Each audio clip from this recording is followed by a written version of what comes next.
Good morning.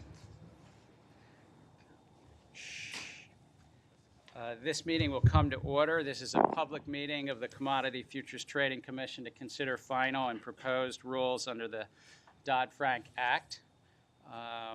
I'd like to welcome members of the public, market participants, members of the media, as well as those listening to this meeting on the phone and watching this webcast, the first of our meetings in 2012.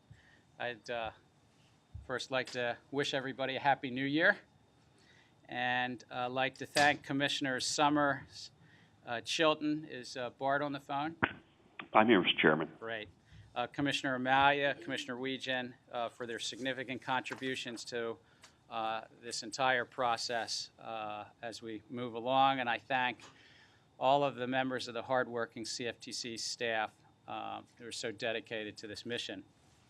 This is our 23rd open meeting of the Commission to consider Dodd-Frank rulemaking, and today we'll consider staff recommendations on segregation of customer funds for cleared swaps, a business conduct standards rule which helps on sales practices, what we call external business conduct rules. Thirdly, registration of swap dealers and major swap participants. And in addition, we will be voting on a delegation order to a registration authority to the National Futures Association. Those would be finals that we would look at. Lastly, we'll vote on a proposed rule on proprietary trading provisions, which is best known as the Volcker rule. Today's segregation rule is an important step that staff is about to describe in protecting customers and reducing risk of the swaps market. Segregation of customer funds at the core foundation of customer protection in the futures and swaps marketplace. The rule further protects customers by ensuring that futures commission merchants and clearing organizations segregate customer collateral supporting cleared swaps. It prohibits clearing organizations from using the collateral of non-defaulting innocent customers to protect themselves and their clearing members. So in essence, this rule builds upon what we have in the futures world by saying that a clearing organization cannot use non-defaulting customers' money to fill a hole of a defaulting customer's money. But I know that Bob and Laura and Martin will give us better explanation. For the first time, customer money must be protected all the way down to the clearinghouse on an individual basis. We've received tremendous amount of input on this rule, starting really shortly after the President signed the Dodd-Frank Act, but it's included 2 staff roundtables, as well as through comments on not only the proposal, but something earlier called an advance notice of proposed rulemaking. This rule builds on the customer protections included in the clearinghouse rules that we voted out in October. Most importantly, what we finalized in October included a provision that said that clearinghouses had to take customer money and keep it on a gross basis, not net one customer against another, or more precisely, not let the futures commission merchants net that money against each other. We are continuing to gather thoughtful input on how we might build upon today's proposed final rule. And I've asked staff to carefully analyze proposals from market participants and to make recommendations on further safeguarding client collateral on an individual basis. And there have been numerous letters, even in the last week, in the last month, about some thoughts, and I've asked staff to consider those and give the best thoughts to those and bring back recommendations to this commission. I've also requested staff to report to the commission on whether it would be appropriate to eventually consider segregation protections for futures that are similar to those that we hope to adopt today for swaps. And I've asked the staff to put together public roundtables, it may be more than one. Thank you, Bob and Laura, in advance. On these potential customer protection initiatives.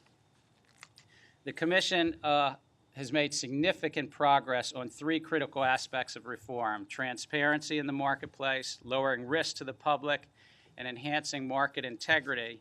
Today, we turn to a new topic, which is the swap dealers themselves, and we'll consider registration of those swap dealers and external business conduct standards as well. This is just the first step. There'll probably be, if I count right, 5 or 6 other rules that we'll consider throughout the rest of this year, but it starts us on a fourth and critical area of reform. The external business conduct rule will establish and enforce robust sales practices in the swaps market. The registration rule will allow the Commission to monitor the swap dealers and major swap participants for compliance, but it will be in partnership with the NFA, because I hope that we would also vote out a delegation order to them as well. We'll also talk a bit today about the Volcker rule, and if I'll just close on this, hopefully, but the putting out to comment the Volcker rule proposal, it will be consistent with what the bank regulators and the SEC did in, I think it was October. This joint rule proposal that they put out actually is under the Bank Holding Company Act, and what we will vote on today will be our part of this. I know the proposal will get a lot of comments, and I very much look forward to the public comments on this important rule. I'd like to take a moment, though, also to discuss a possible schedule for considering final Dodd-Frank rules. I stress this is just a possible schedule because we're human, we're 5 commissioners, and we're all going to, have a lot of input. But just as I did in September, I put something out there so the public could at least know something about our internal deliberations. So a more complete tentative list will be up on our website today. But in addition to the 3 rules that we'll consider today to finalize in the first quarter of 2012, I'm hopeful we can finalize both of the joint rules with the SEC on definitions. That's the entity and product definitions. Other potential final rules for consideration relate around the end user exception and certain internal business conduct rules and possibly core principles on designated contract markets.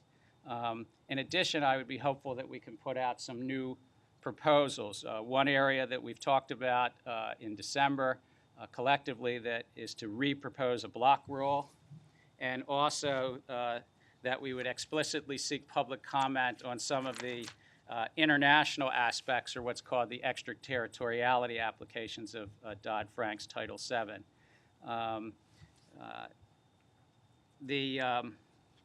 One area that's also come up, and I know the press has written a little bit about it, is I'm hopeful that working with regional transmission organizations and rural electric cooperatives and municipal power authorities, that they will actually file petitions with us for what's called 4C exemptions. This is highly dependent upon when they come to us, but the best news right now is that the regional transmission organizations are close to filing something that we would put out to public comment and get the public's input on these possible exemptions. As with the first 22 final rules, the CFTC is working to complete these remaining rules thoughtfully, not against a clock. It's based on thousands of public comments, more roundtables to come, and lots of meetings. But in brief, I wanted to thank everybody from the Commission and the staff for what we've accomplished. Is really remarkable. To promote transparency, we've completed rules on large trader reporting, on the swap data repositories, and then just in the end of December on the actual data that goes to these data repositories, as well as real-time reporting to the public. To lower risk to the public, we've been successful in completing rules on risk management of clearinghouses and enhanced customer protection on the investment of customer funds. And to enhance market integrity, we've finished rules giving the Commission authority to prosecute wrongdoers against recklessly manipulating the markets. Whistleblower office, not only did we finish the rules, but the office is now operationally up, and I want to welcome Vincent Martinez to the CFTC, who's running that office, and we finalized position limit rules on aggregate speculative positions. These final rules represent a substantial down payment on making the marketplace safer and more transparent. And with that, I think I'm going to turn it to Commissioner Summers. Thank you, Mr. Chairman, and as always, thank you to the 4 teams that have worked so diligently to get the rules that we are considering today before us. They're enormous, complex rules, and we much appreciate all the hard work and dedication that you put in to getting these rules to a place that is reasonable. So thank you all very much. Today we are considering a Volcker rule proposal and final rules relating to the registration of swap dealers and major swap participants, external business conduct standards, and segregation of collateral for cleared swaps. The Volcker proposal and the external business conduct rules are lengthy and extremely complex, and I do not think we've taken sufficient time to fully consider all of their implications. This is due in part to the fact that much of our time over the past few weeks has been taken up with considering a host of policy issues regarding how to best address segregation and bankruptcy issues for both futures and swaps, and whether we should forge ahead with final rules that fail to include futures. I am troubled that this is the path the Commission has chosen. I'm also very concerned that in just 2 weeks, we will again be voting on rules that are both massive in length and extremely complicated without taking sufficient time to consider all of their implications. I have been advised that on January 25th, the Commission and the SEC will vote to finalize joint rules defining the terms swap dealer and major swap participant, and that the CFTC will also vote on internal business conduct standards and final rules for CPOs and CTAs. I don't believe this schedule is workable. As we vote on the Volcker rule proposal today, I can't help but question the timing of this vote and why the Commission did not join the other agencies in their proposal back in October. It certainly should not have come as a surprise to us last summer and early fall that the other agencies were getting close to being ready to issue their proposal. Moreover, we had a CFTC team dedicated to the Volcker rule, a team that was coordinating with those other agencies. Had we planned better, we could have joined the October proposal. Unfortunately, we are proposing rules that are virtually identical to the other agencies' proposed rules well after they have been widely criticized and after many have called for those agencies to start over, including Paul Volcker. What will we do if they repropose their rules?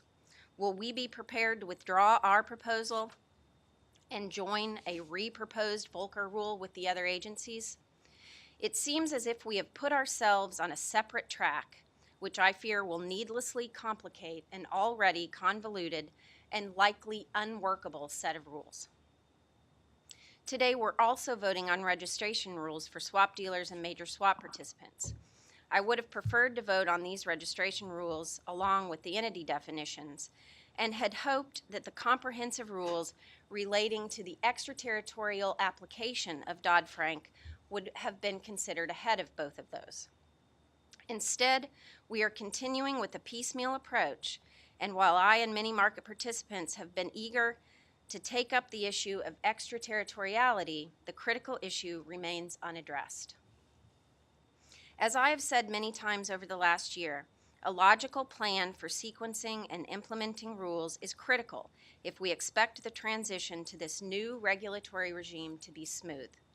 We must consider comprehensively what sort of implementation and compliance schedule is truly realistic given the realities of the markets we regulate. We have already learned that the final rules we adopted for large trader reporting of swaps are unworkable, which required staff to issue broad market-wide no-action relief. Market participants were telling us all along that our requirements and deadlines were not workable, but we went ahead nonetheless. I suggest we learn from that experience and pay closer attention to what market participants tell us about legitimate compliance challenges and obstacles. I also have serious concerns regarding the business conduct rules we are finalizing today. It is clear that Congress intended for us to implement increased protections for special entities. However, shortly after our proposed rules were published, special entities began to tell us that the protections we proposed were not protections at all. We heard over and over again from special entities, right up until last week, that our rules would not provide additional protections, but would actually harm them by making it more difficult for them to enter into arm's length transactions with swap dealers. As I listened to these special entities tell me how our so-called protections would actually harm them, I could not help but think of President Reagan and his statement that the 9 most terrifying words in the English language are, "I'm from the government and I'm here to help." I will be voting against the business conduct rules. Finally, I'm very concerned about voting today on the segregation rules. The final rules provide swap customers with protections from fellow customer risk, protections that do not apply to futures customers. During the discussions over this issue over the last year, we focused almost exclusively on the need to alleviate the risks that swap customers pose to their fellow swap customers with accounts at the same FCM. We did not focus on the risk customers face due to the actions of the FCM. Given recent events, we need to rethink this approach so we can provide adequate protections in a comprehensive and coherent way to swaps customers and futures customers. I do not accept this piecemeal approach to customer protection as a step in the right direction. Thank you, Mr. Chairman, and thank you again to all the teams today. Thank you, Commissioner Summers. Commissioner Chilton? Thanks, Mr. Chairman. I want to commend you for what you've done. I understand that Commissioner Summers has some concerns. I think a lot of them have some merit, but we shouldn't let the perfect be the enemy of the good. And as you've discussed, we've got a panoply of accomplishments so far on this legislation and with all the rules. We're 7 months behind the schedule that Congress gave us, and I appreciate the forthrightness that you've undertaken to get us going down the road. And we're late on a lot of things. But that doesn't mean that we haven't made important progress. And I thank you for your leadership and all the help of the staff. Sometimes you need to see what things look like when they go really wrong, and in order to appreciate how good you have it when things are going right. And we've seen a few things that have gone really wrong in the past couple of months, and it's made us think about how good we actually had it. And I'm talking about something Commissioner Summers referred to, and that's about MF Global, and how for so many years we had the confidence that customer funds were very well protected by the federal commodities segregated account statutes and regulations. But MF Global was really sort of a slap in the face wake-up call for us all, and it hit the very heart of who we are as regulators and who we are as an industry. And most important, it's now a constant sort of clanging bell for me that we have to see what we need to do in order to ensure that customer funds, taxpayers' money that is, are taken care of first and foremost before anything else. We're in the middle of this path. Everybody knows that. We're in the process. Our investigators are trying to track down the money, and we're pursuing, along with other civil and criminal authorities, all the available enforcement avenues. At the same time, I think we need to look at what we can do to change our oversight system. Commissioner Summers mentioned one thing there about treating customers' monies the same in the swaps and the futures world. But we need to make sure that this doesn't happen again, or at the very least make sure that we're not making it easier for customers to get ripped off. I've spoken about a couple of things I think we need to do, and I appreciate, Mr. Chairman, that you have asked for suggestions, that we're holding roundtables. But I think the clock is ticking, and we're moving as forthrightly as we can. But a couple of the things I've talked about that I think we should do, and that I hope people will consider. One is an insurance fund in the derivative space, and that would be similar to SIPC in the securities area, and similar to the FDIC and the banking industries. The second thing is we scaled back our 1.25 reg in early December, but I actually think we might need to go further than that. I do think we need to go further than that and pull back on the types of investments that brokers can use to invest customer money. Since 1968, the Commission has sort of gone down a slippery slope and allowed more and more things to be used, and I think we should, out of an abundance of caution, pull that back. And then another thing is, and I think most of my colleagues met with some of the folks that were in a couple of weeks ago. Some of them had some European counterparts, and they've got customer choice there, and customers can choose whether or not they want to opt out of any investment whatsoever using segregated funds, and I think that deserves our consideration. And separately, but it's similar, there's also this idea of a guaranteed customer account. So you could still opt out, but there would also be a guaranteed customer account, which would, in essence, provide another alternative, perhaps even a third party to the FCM, to keep the funds segregated and safe.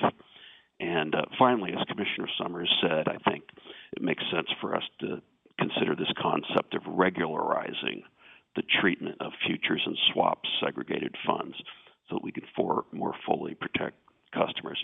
So anyway, I don't think we have a whole lot of time to waste. I do appreciate the fact that everybody's working hard. There's not much more you can get out of people than we're getting, Mr. Chairman. But we're doing the LSOC rule today, and I fully support that.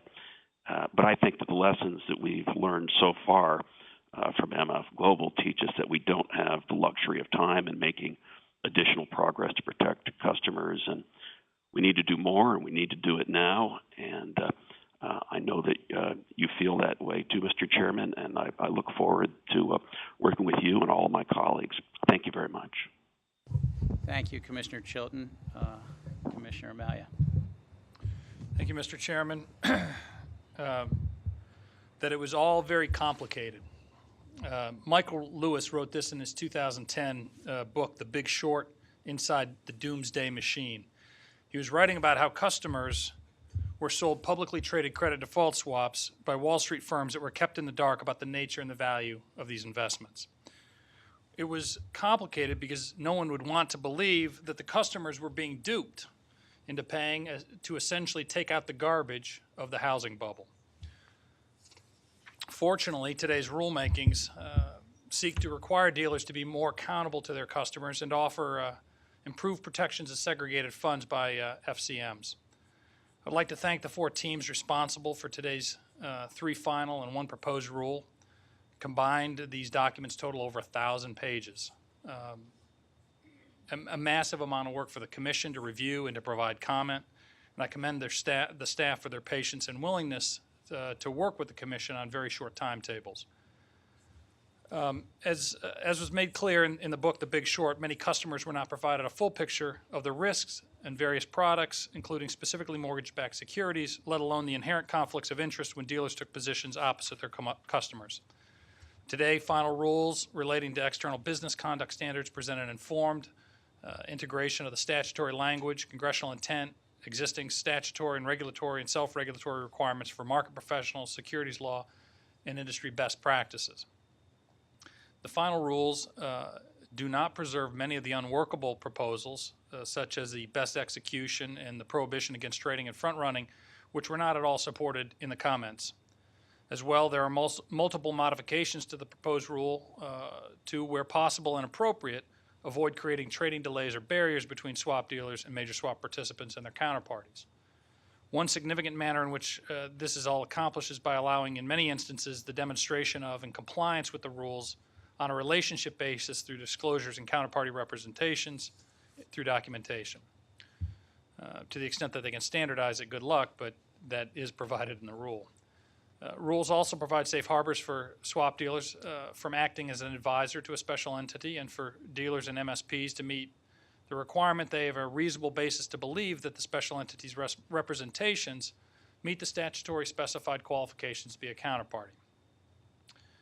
The final rule also confirms through a statement through the Department of Labor, the Commission's external business conduct rules will not cause a swap dealer to be or MSP to become an ERISA fiduciary under existing law and subsequent regulations, which I strongly support. I believe with the modifications, the Commission has endeavored to be responsible through the provision of guidance in Appendix A to the subpart, and the staff has assured me that the market participants may seek additional guidance from the Commission staff if the rules are unclear or onerous. And I'm reminded of Part 20, large trader reporting, when we thought we had it right and it was still confusing. So I'm pleased that we will offer some flexibility to help people develop the appropriate standards. I also support the final rulemaking on the protection of cleared swaps, customer contracts, and collateral because I believe is the most effective way to achieve customer portability. However, as Commissioner Summers noted, this rulemaking does not address, much less solve, MF Global.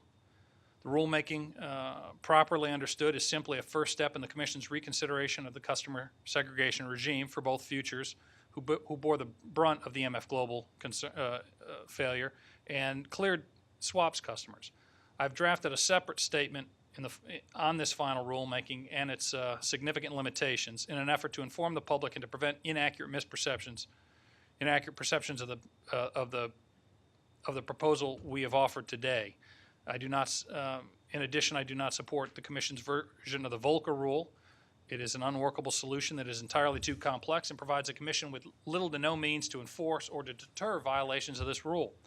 The Volcker rule sets in motion what Sheila Bair, the former chairman of the FDIC, aptly described as a 300-page Rube Goldberg contraption of regulation proposed by federal agencies. As many commenters, including foreign banks and end users, allege, the rule may have unpredictable consequences for swaps liquidity.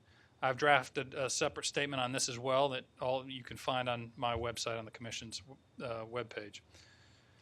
With regard to registration of swap dealers and MSP, the Commission is finalizing a final rule that requires SDs and MSPs to become and remain members of a registered futures association. To implement this regulation regime, the Commission has delegated to NFA the authority to perform the full range of registration functions and requires the NFA to monitor compliance of applicants and persons registered as SDs or MSPs. This is consistent with the current regulatory practice for futures and wisely builds on the existing registration experience of the NFA. The delegation will avoid the costly investment of taxpayer dollars to recreate NFA's registration system at the Commission and will allow the resources to be better employed at the Commission's towards the Commission's other oversight responsibilities. The final rule is an improvement over the proposal and revised in two significant ways to address the concerns of commenters. First, the final rule has been revised to make clear that the provisional registration will be granted upon filing of one's application and not upon NFA's review and approval of the application document. This will allow market participants to continue to conduct business while the NFA reviews their applications and is not burdened by arbitrary timelines. The firms will be forced to expend considerable amount of resources complying with the regulations and must be given adequate time to do so. Second, the rule allows for a phased implementation of the business conduct rules, and I ultimately hope for all commodity exchange 4S rules to have the same flexibility. Specifically, dealers will have 180 days after the effective date of that regulation or the date on which SDs or MSPs are required to apply for registration pursuant to Regulation 310, the mandatory compliance date, reporting date. Registration date, actually. Although this solution allows market participants more time to demonstrate compliance, it will still require market participants to track multiple rules to determine which 4S requirements they do or do not need to demonstrate compliance and in order to comply with the NFA registration. Only the government could think it wise to pass over a simple, clear-cut, bright-line rule and instead adopt a cumbersome, complex set of timing rules and various separate rules. The piecemeal approach makes it even more important that the Commission issue a schedule outlining the order of rules to be considered and an implementation timeline for all of the rules. More transparency into scheduling and implementation will accelerate compliance and ensure those who have to register can do so in full knowledge of when the deadlines will occur. Let me close again by thanking the staff who've worked very hard to prepare and negotiate over 1,000 pages of rulemakings before the Commission today. I think in terms of pages, this might be our biggest day, which is not our proudest moment. It's ridiculous to do 1,000 pages in one day. It's just not possible to get it right. And we should take a more measured approach on considering the number of rules we consider in any one meeting. I do appreciate you circulating that timeline. It's something I've asked for, and it's essential, and I greatly appreciate that. Don't misread my frustration with the volume that we've had to achieve today, and I'd like to see that we make sure that we do a regular, number of rulemaking so we can get it right. Just to address it, I think, and so much depends on people not at this dais. I mean, our staffs, the SEC, other regulators, and so forth. But that schedule, if we were to finalize these 3 finals today, list 11 things for the first quarter. So that would be 8 other final Title VIIs. Now, I am hopeful that we do these 2 proposals, the block rule and the extraterritoriality. And there's one non-Title VII, that CPO document that we've all had for about a month and a half. But and depending upon people's reactions as to, so that might be to a meeting or something. There might be 1 meeting that will have to be 3 a meeting, but I think that would get us through the quarter. But of course, we never know because maybe we're not able to get something from a staff recommendation up to the Commission itself. We can do this now or do it later, but if you want to talk about your schedule, and I'll comment on this, but there are a number of things that are not on this list that we know are pending. OCR, co-location, things like I'd like to see Commissioner Chilton list several things he wants. Know your FCM, 30.7 SEG requirements, how that money's held. We've talked about that. Are we going to consider that as part of a customer protection post-MF Global? Joint and several liability for APs, which we discussed here, that was not able to get into this rule that you said we're going to immediately proceed to. What are we going to do about the Volcker rule? This is coming back. This rule is so bad it really merits reproposal. So that's got to fit into all of this, and that does have a hard July 12th deadline, I understand. So we've got some roundtables we've got to do. These are just the things that, as I was scanning the rules, these are Dodd-Frank rules. There are other rules that we need to do as well, and MF Global is going to force us to consider other rules as well. So let's put this out, but let's put the full picture out, and then let's look at how many rules we are going to be doing in a day and see what we can get done. I'm going to hand off to Commissioner Region, but I totally agree. This is a critical time for this agency. We have so much that the people really want us to do to complete Dodd-Frank in a thoughtful, balanced way so that there's less risk and more transparency in the markets, while at the same time there's significant non-Dodd-Frank matters to enhance customer protections, whether through rulemaking, roundtables, or even some of the issues that Commissioner Chilton raised would probably take the work of Congress, as well as some of the key rules that you mentioned around ownership and control and co-location and so forth. Commissioner Region. Thank you, Chairman Gensler. Thank you also to the professional staff for your hard work on the recommendations before us today. I appreciate all of your hard work on these rules. I also appreciate your dedication to getting these regulations right and that you have remained open to public input and feedback from my office and others. Clearing is a critical component of the Dodd-Frank Act's regulatory regime for swaps and one of its primary means of reducing systemic risk in the financial markets. Today, we are considering final regulations that will take important first steps to ensure that customer collateral is appropriately protected throughout the swaps clearing process. The Commission previously requested comment on a number of clearing models, each with certain customer protections and operational costs.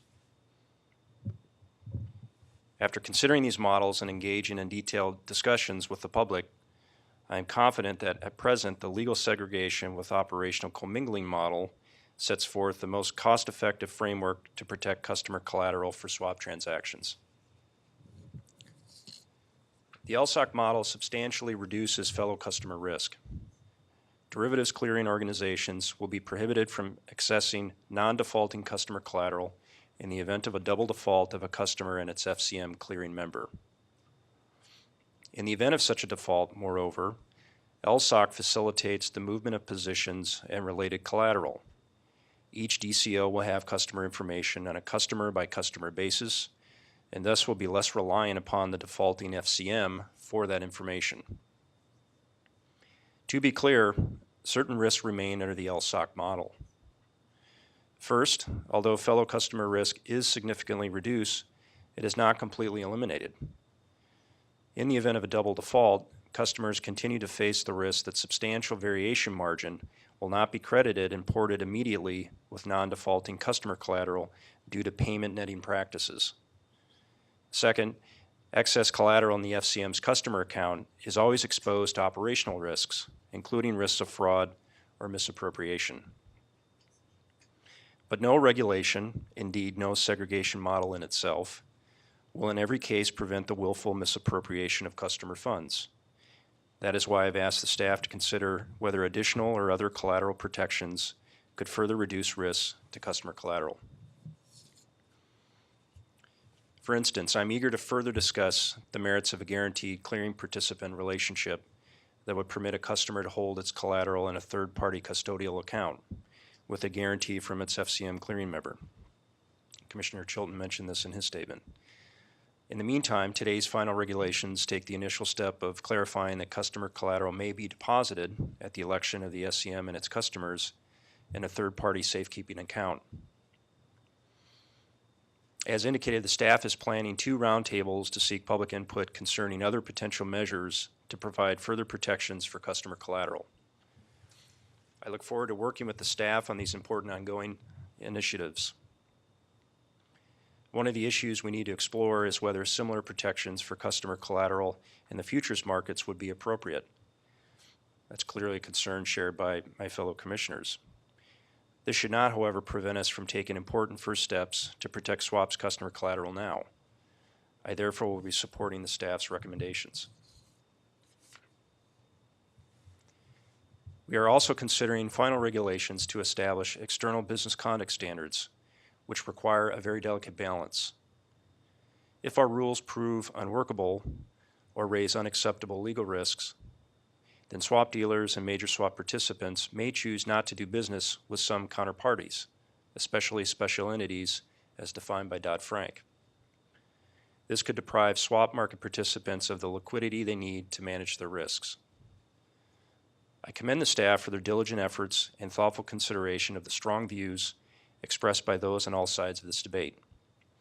The staff has fairly considered conflicting viewpoints in crafting a rule that, in their professional judgment, protect counterparties from abusive practices.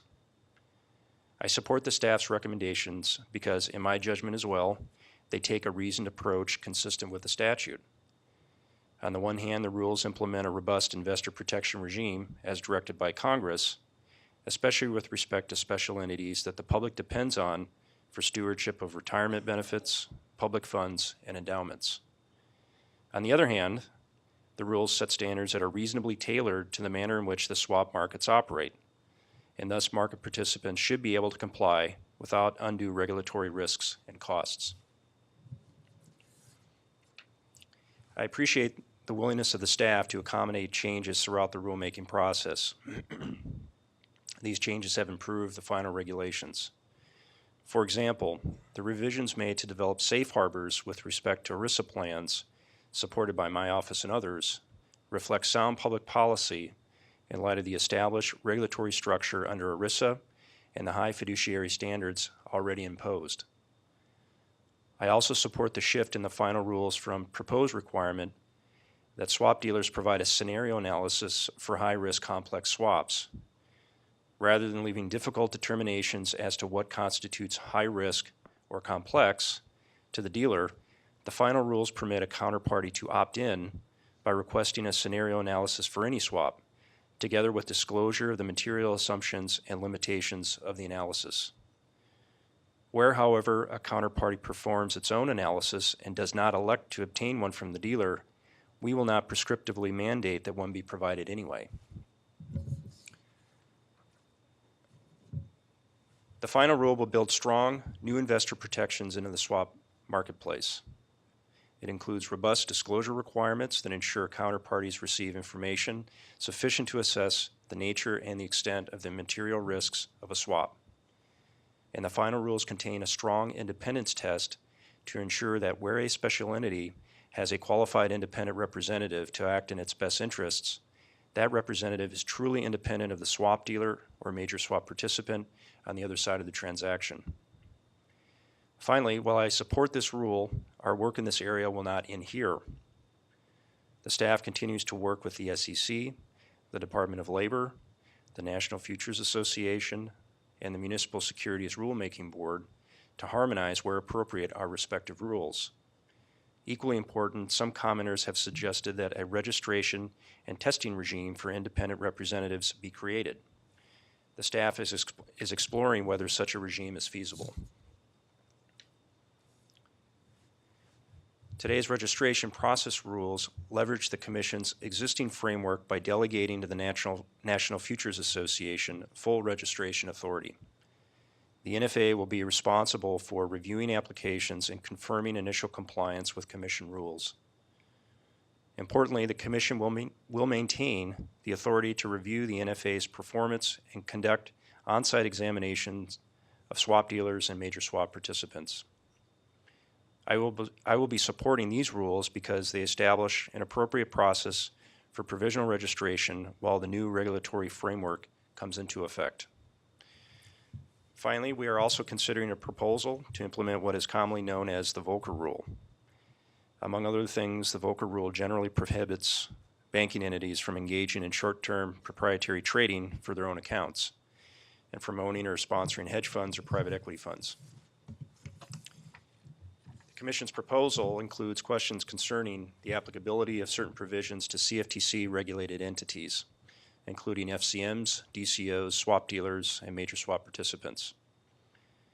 This proposal is an important step towards finalizing the Volcker Rule and providing much-needed regulatory certainty to the public and the banking community.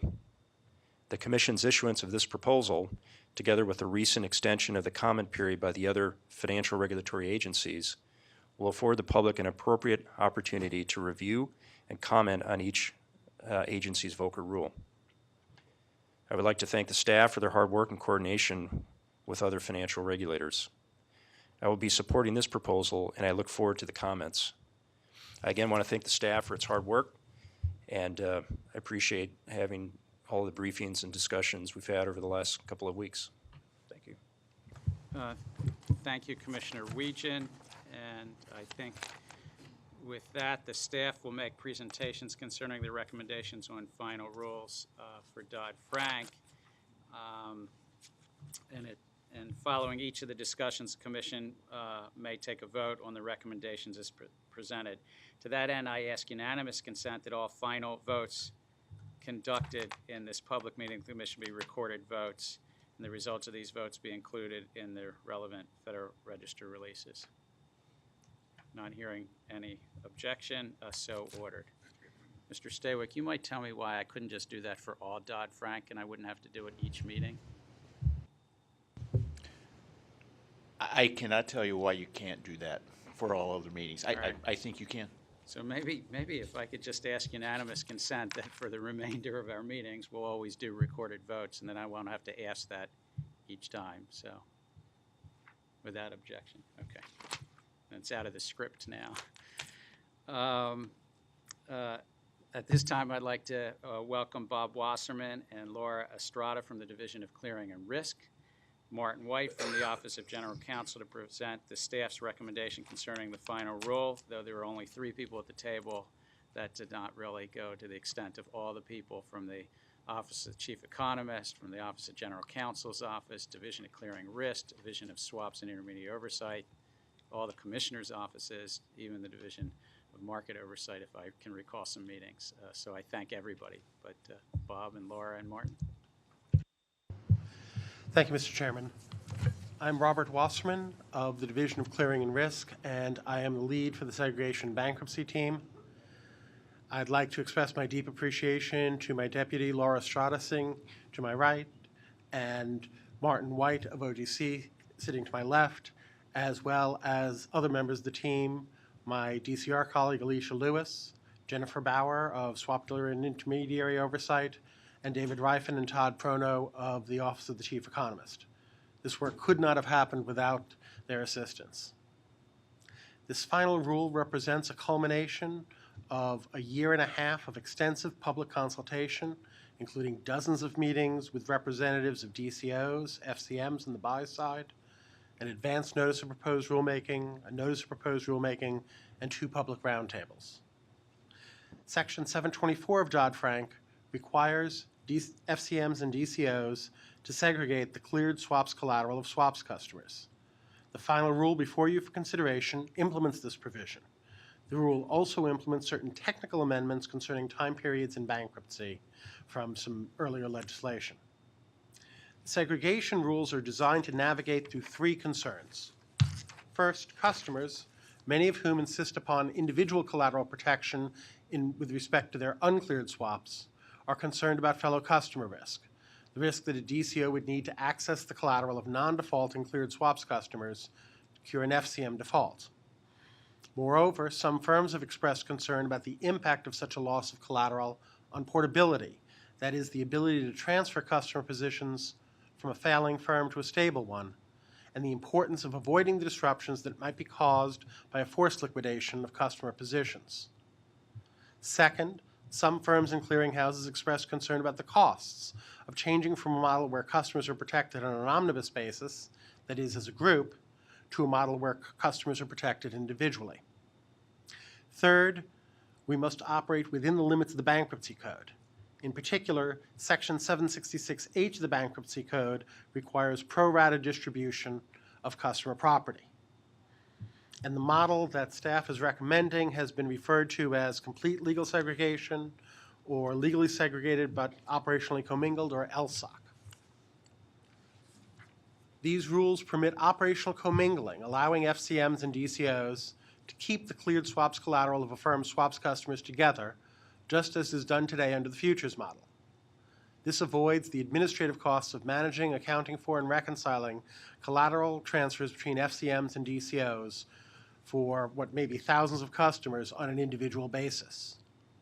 The rules require legal segregation. They oblige firms to transmit information defining the cleared swaps portfolios of their customers up to the DCO at least once a day. The DCO will use this information to calculate the collateral associated with each customer's portfolio of cleared swaps. The rules also allow DCOs to permit or to require excess or additional collateral for individual customers' portfolios while tracking that collateral as attributable to the individual customer. In the event the FCM clearing member defaults to the DCO, the rules require the DCO to treat these portfolios individually, using only the collateral attributable to a customer whose portfolio reflects losses to meet those losses. The remaining collateral would be available to support a DCO's transfer of customer portfolios to one or more transferee FCMs, or would be returned to the bankruptcy trustee for distribution to customers. This model does not achieve perfect protection of customer collateral. Risks remain, in particular operational risk and investment risk. However, staff believes that this rulemaking strikes the best balance between achieving the goals of swaps customer collateral protection and fostering portability at a reasonable cost, all within the bounds of the Bankruptcy Code. We realize that there are some market participants, and they've been referred to, of course, this morning, who seek perfect protection of collateral, even at significant added cost. You have set us the challenge of working with these market participants and FCMs and DCOs to devise additional measures to achieve such protection consistent with the goal of risk management and the constraints of the Bankruptcy Code. You have also charged us to examine additional protections for futures customer collateral. We intend to meet these challenges with dispatch and to promptly provide you with proposals. Thank you. Thank you, Bob. With that, I will entertain a motion to consider the staff recommendation on segregation of cleared swaps. So moved. With that, I intend to support this, I think, very critical role. This Congress mandated customers of dealing in swaps should get the full benefit of segregation, and that we had to do a rule. And I think this is an important step forward in protecting customers and reducing risk on the swaps trading. I think at the core, what it does is it ensures that at the clearinghouse, if one customer default brings down a futures commission merchant, a clearinghouse can't tap into another customer's funds to cover that. Is that right, Bob and Laura? Yes. So it increases the protection under our rules and under the bankruptcy code. Is that right? Yes. Yeah. And so I support it. I know that there are some of the letters we've received recently that have asked us, can we do something with regard to third-party custodial accounts, individual segregated accounts, guaranteed accounts? They seem to have different names by different models. But I do have a question about an interpretation that the CFTC put out in 2005 called Interpretation 10-1. Two questions. Why have commenters raised this with us in simple, plain English? And does it apply to swaps? So back in 1984, we had permitted certain third-party custodial accounts to be used for futures. Of course, this was before swaps were subject to our jurisdiction. In the early 2000s,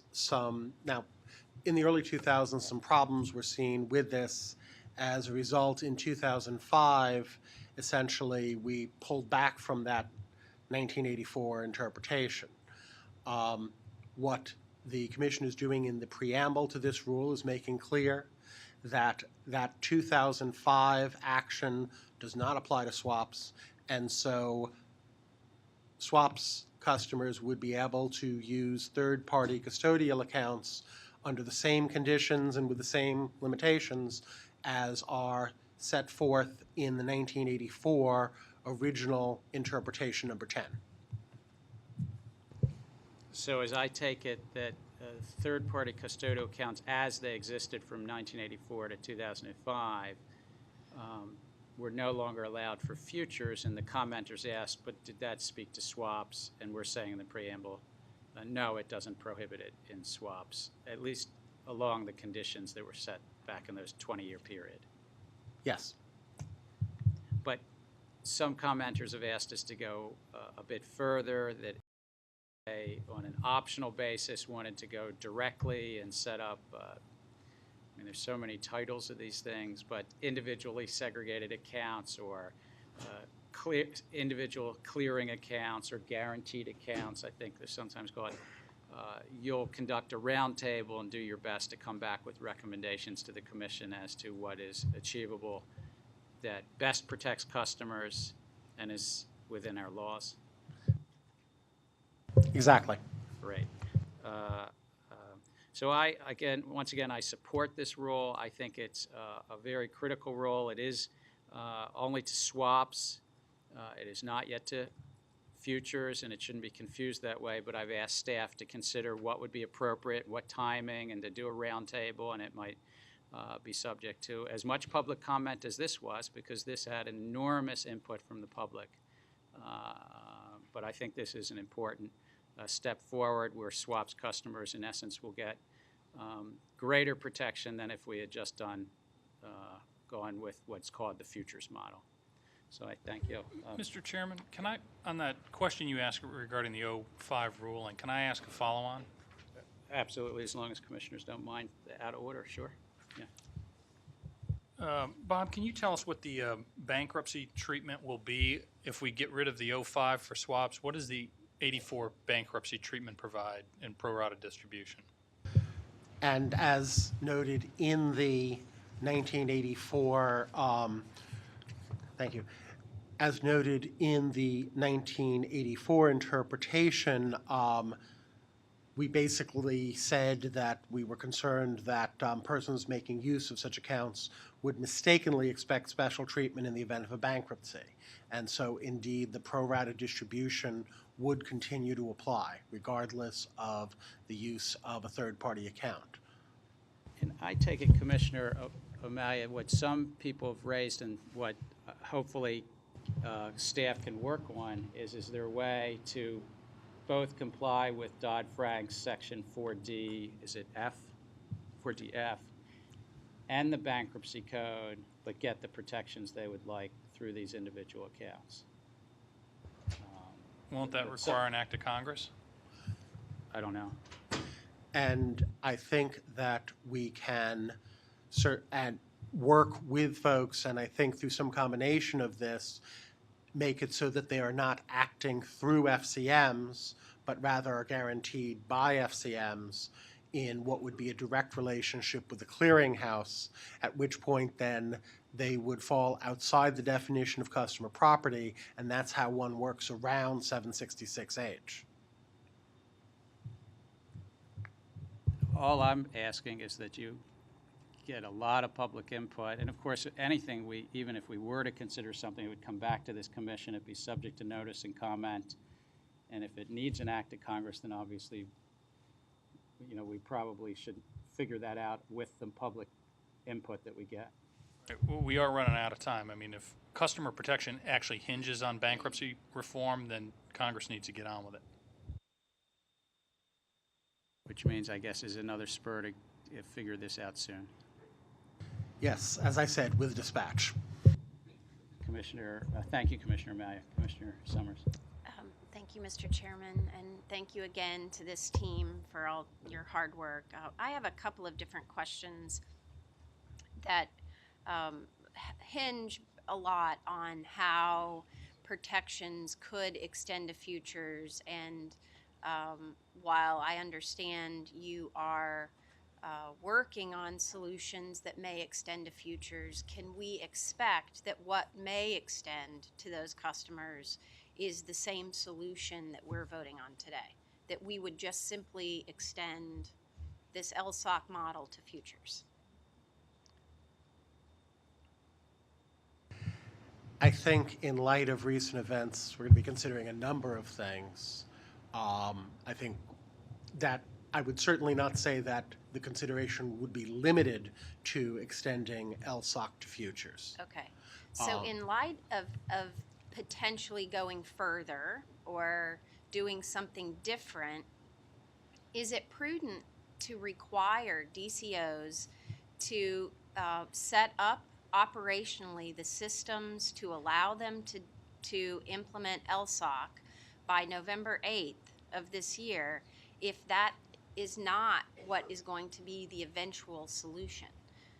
So I guess what I'm saying is if we go further and allow either optionality or some sort of completely segregated, legally segregated account, should we be, at this point, finalizing a rule that sets up a different system and asking people to go to the expense of setting that up when we may not use that? I think it's at the last point where there may be a bit of a distinction, because I think what we're dealing with here is LSOC is essentially the baseline that would be available for swaps customers. To the extent we're looking at additional matters for certain swaps customers, those would be over and above LSOC, which is that baseline, and those would be specific to those individual customers. I think there will be a lot of swaps participants who might not participate as much, who might not have as extensive accounts, for whom LSOC is where it stops, because to do an individual relationship would be simply not cost beneficial given the nature of their relationships. And I think that might well be by number a very large number of the swaps participants. So what we're talking about in terms of individual customer protection, I think, or individual client protection, or however it gets structured and denominated, is something that would be for a relatively small but very important sliver.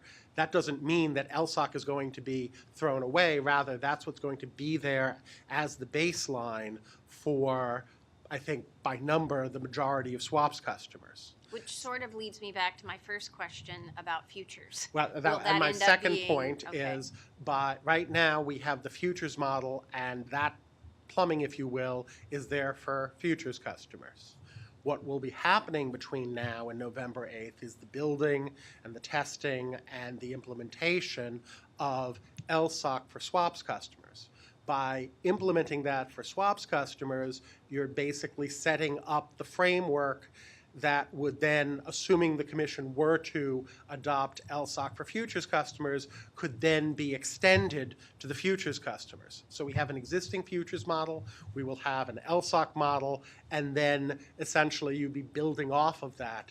And so it's not that any of this is going to be just simply thrown away, but rather what you have is a building up. Okay.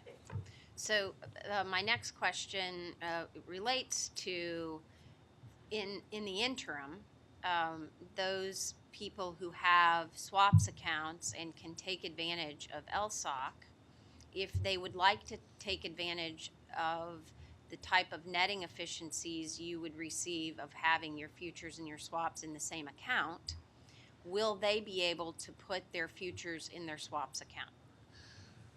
We have a process for putting futures in a swaps account basically under Section 4D, and essentially this has been referred to as 4D orders, and historically in a number of cases have granted such orders.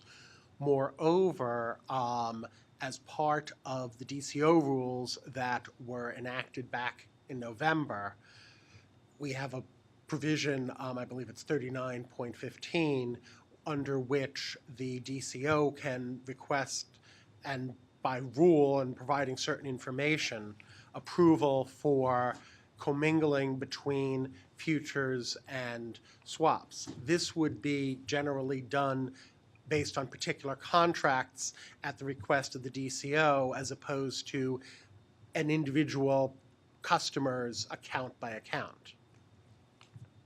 So this would have to be something that the DCO would initiate with us, not necessarily something a FCM or customer would initiate with the DCO. Historically, that's the way it's Okay. proceeded. Okay. So again, I think just to point out, and for the sake of beating this too much, this will be my last question with regard to Please. futures. If somebody who has a swaps account is able to put their futures in their swaps account and take advantage of greater customer collateral protection, I fear that the only people that are left out are those who do not have swaps accounts. Again, I think this is done more on a product-by-product basis, and generally these rules, putting futures in the swaps account generally has happened, well, it hasn't happened yet, of course, but commingling rather in the same account has happened with products that are risk-related. And so, for Right. instance, where you have a futures product Right. and a swaps product that are, and so I'm not sure that what you're suggesting would be as likely to happen, but Well- obviously, So I guess what you could assume is that for products like commodities, there may not be the offsetting swaps position in commodities yet, or, right? Yeah. More likely not for those accounts instead of for financial futures interest rates. Okay. Yeah. Thank you so much. Thank you, Commissioner Summers. Commissioner Tilton? I don't have a question. I just wanted to make a quick statement and thank this team, but we continue to see a lot of the same people at the table here who are really the stars of the agency, and Bob Wasserman in particular has been a real star, and he's worked extra hard on the MF Global circumstance, leaving his family during the holidays and being up in New York. And we thank you, Bob, and appreciate all the work that's gone on, not just the people at the table, but the people behind them. But in particular, Bob, you've done a great job on this one, on the other things you've worked on. Again, I don't have any questions. Thank you, Mr. Chairman.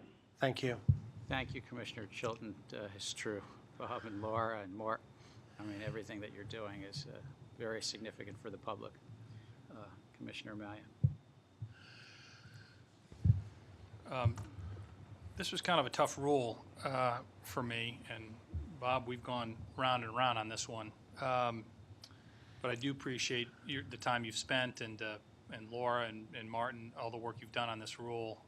And Commissioner Summers points out a significant flaw in this, that it is one piece to a real customer protection regime. And it's not only segregation. There are many other kind of reforms that we really have to consider and have to do so in a timely fashion to really implement true customer protection, not just in segregation.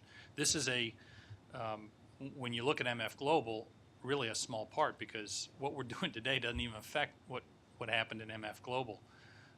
So I was weighing the process issue versus the rule issue, and I decided I'd vote yes on this only because of the rule and only because it offers better customer portability and a customer-to-customer relationship. The operational risks exist. The bankruptcy challenges exist. We've got two trustees, or we've got a trustee that not in the FCM model, but we're balancing that against. I think in any trustee situation, we're always going to find a pro rata situation that's going to limit our ability, despite what our Part 190 rules say about moving and porting positions. You get into that trustee business, everything stops. And I know they're trying to be careful, and I know they're trying to look out for customers, but we can't promise more than we can deliver on these things, and we should be very clear about what this rule delivers. I have a bunch of questions along these lines, and so just be patient with me, and the shorter the answers, the quicker it'll go.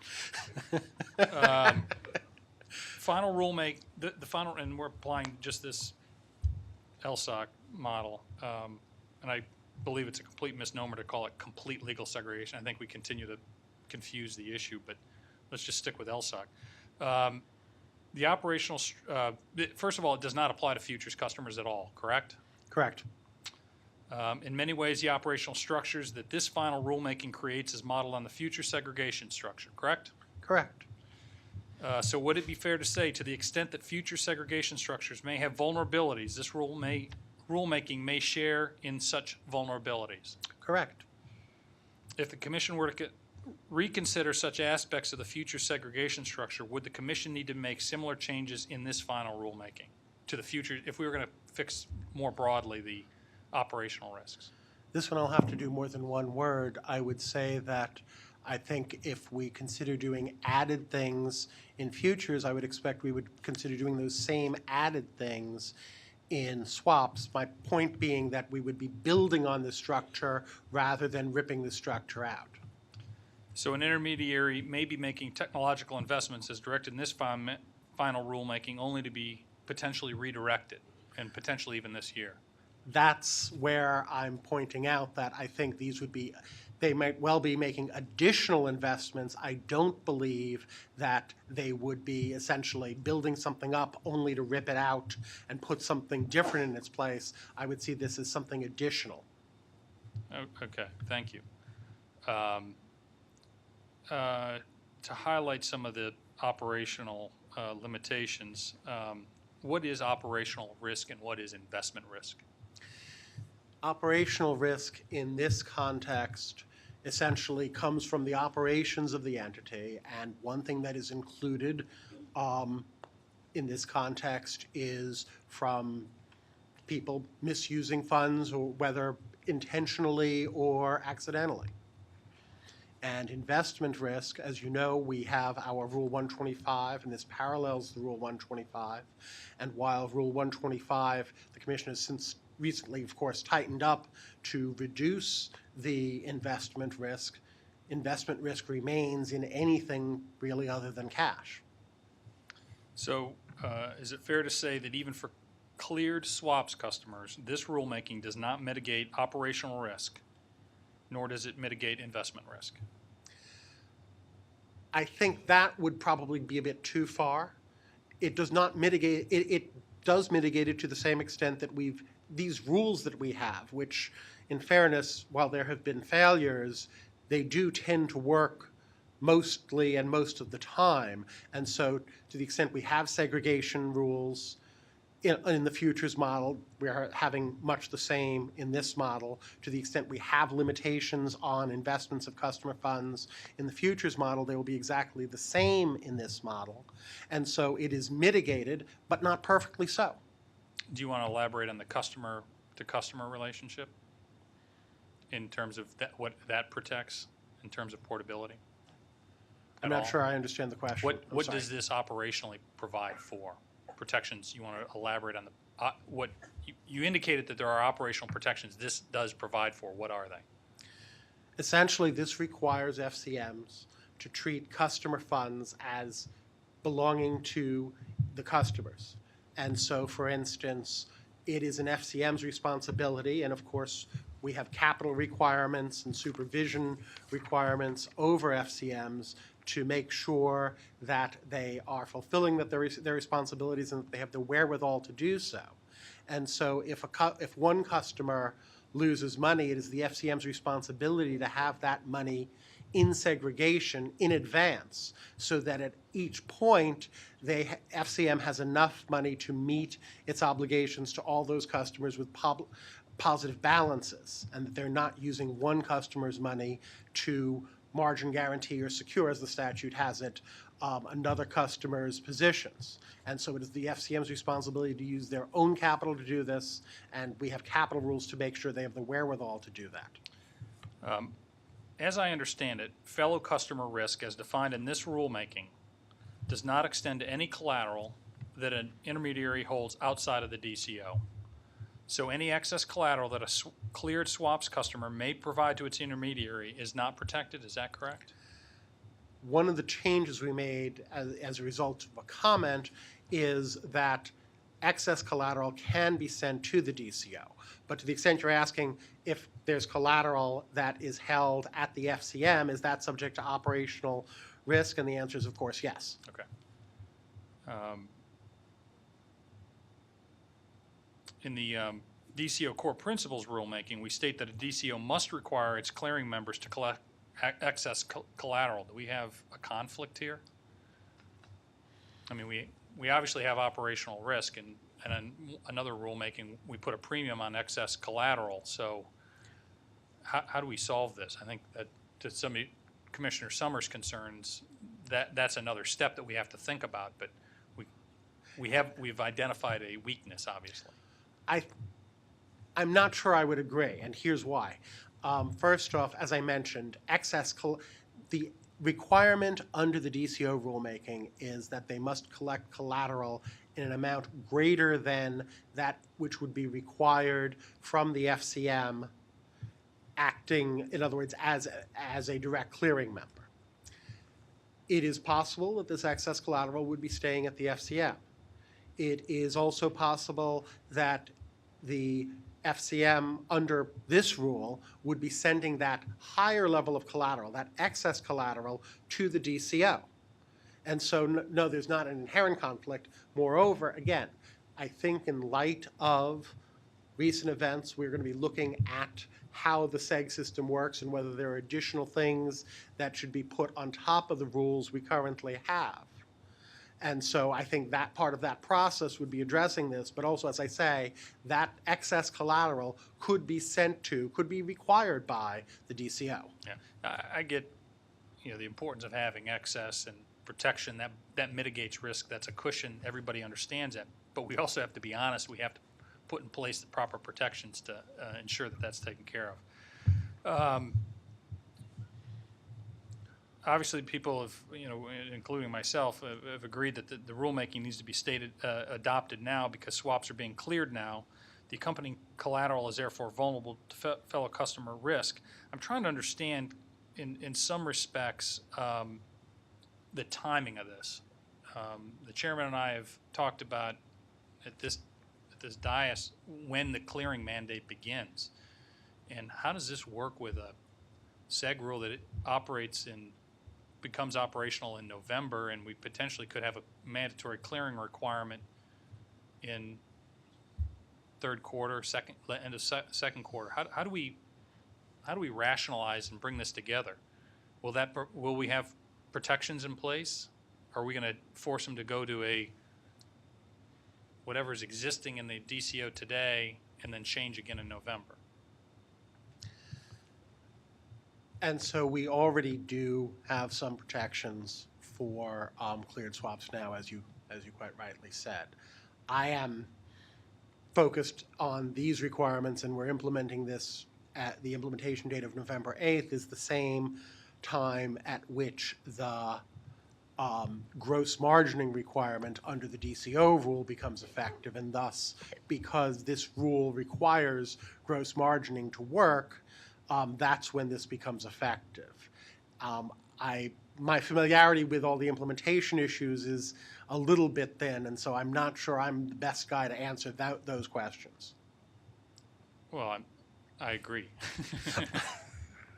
May I? Please. Sure. I think you raise a very good point. I see Sarah Josephson here, who's been sort of. So this is Sarah's fault? No, Okay. actually, I think it works. I think it works because we haven't yet gotten a comment summary up to commissioners on the comments from the implementation phasing. But as if you recall, the clearinghouses start the process. They haven't kicked it off yet, so I don't know when that 90-day process will start. So part of it is, when does that start? The first bucket or the first group was dealer to dealer, and I guess the high activity hedge funds. So we would have to think through, and I don't know what the commenters have said there to here. So I think your question is a very good question that needs to be joined when we start to look at those comments. If that first bucket, in essence, if that first bucket is before November 8th, but most of that bucket is dealer to dealer, which wouldn't be in, but because this is customer money. Yeah, this would not affect dealer to dealer. Well, obviously, if we're going to explain where we are going with cleared customer money, then that's going to dictate obviously a big change in the industry. They're going to have to adopt this. They're not going to want to adopt multiple proposals. I mean, to Commissioner Summers' point, so we just have to be clear and get the phasing right so everybody understands. We did say, I believe, in that rulemaking that people who want to clear earlier can do so if they want, and that may include customers. That's right. And what does their universe look like? Right, but that was voluntary rather than mandatory. Yeah. But And there is under our 2010 cleared OTC rule, there is protection for that collateral if the DCO rules require segregation. And so in this case, if customers voluntarily choose to clear, and of course by doing so mitigating counterparty risk, their customer collateral would be protected, assuming the DCO, I know for instance CME has implemented just such a rule, and so collateral for cleared swaps at say the CME or anyone else, any other DCO which adopts a requirement for segregation, that's what would be in effect prior to November 8th, that collateral would be protected as part of the cleared OTC account class. So what is the process for, if they clear under that rule and then have to come in compliance with an LSOC rule, what is the process for, what do they have to do to switch clearing or segregation regimes? They have to get out of the position? Not a whole, I don't, oh, no, forgive me. These rules apply to the FCM. And this tells the FCM and the DCO, this is what you must do with customer collateral. And so a customer who has cleared swaps, say on November 7th and through November 9th, there is nothing they will need to do. What the FCM will need to do is on November 7th, prior to November 8th, they would be subject to the DCO rule. The DCO rule, my understanding of the CME rule, having worked with them a bit on it, is very analogous to what we have under the futures model. And as we discussed earlier, the cleared swaps rule, in terms of the basic requirements, is also analogous.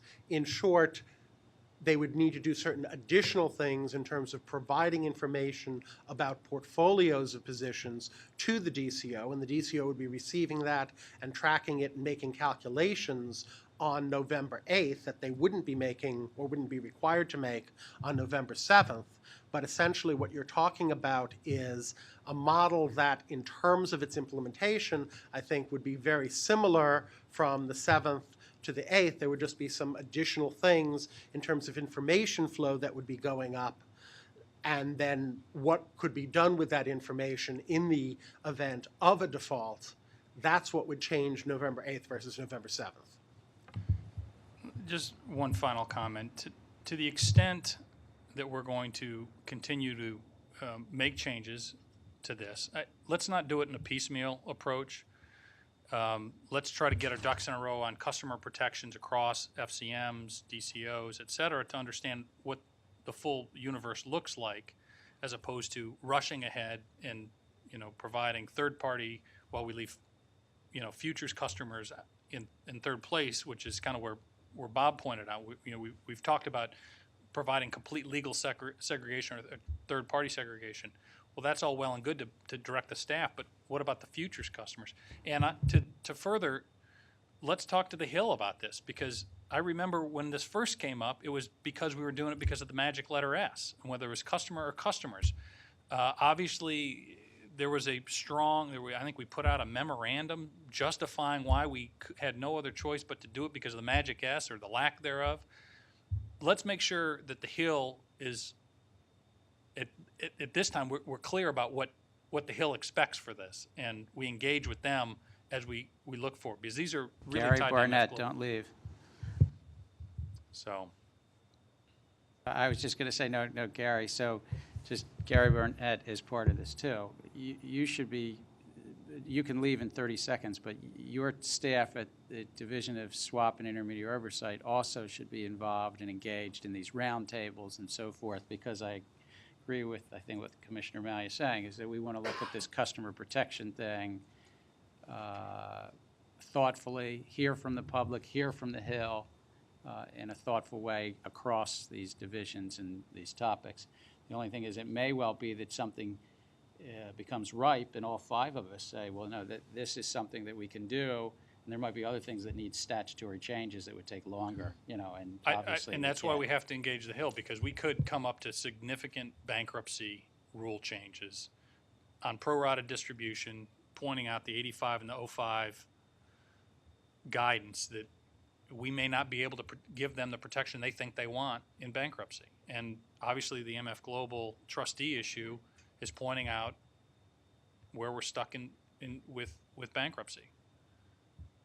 Mr. Barnett, you can leave now. Thanks. Thank you. Commissioner Weechen.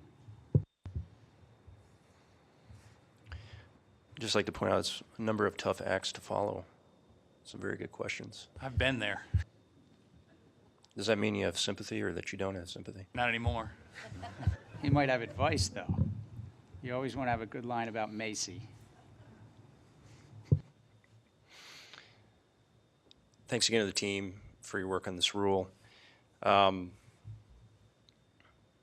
thing I still have on Commissioner Malia is that I'm younger than he is. But, in my shorter time on this earth, I've already discovered that, life is a series of trade-offs a lot of times, and in each of these rules, I think we've had to make some. And one of them is with respect to FCMs and their risk management processes. And one of the things that have come up in my discussions is that when there is exposure to fellow customer risk, it actually has a good effect on FCMs because it forces them to be more careful and to develop better risk management processes, knowing that they might not attract customers without those processes in place. So we're trying to do away with a lot of the fellow customer risk here with LSOC.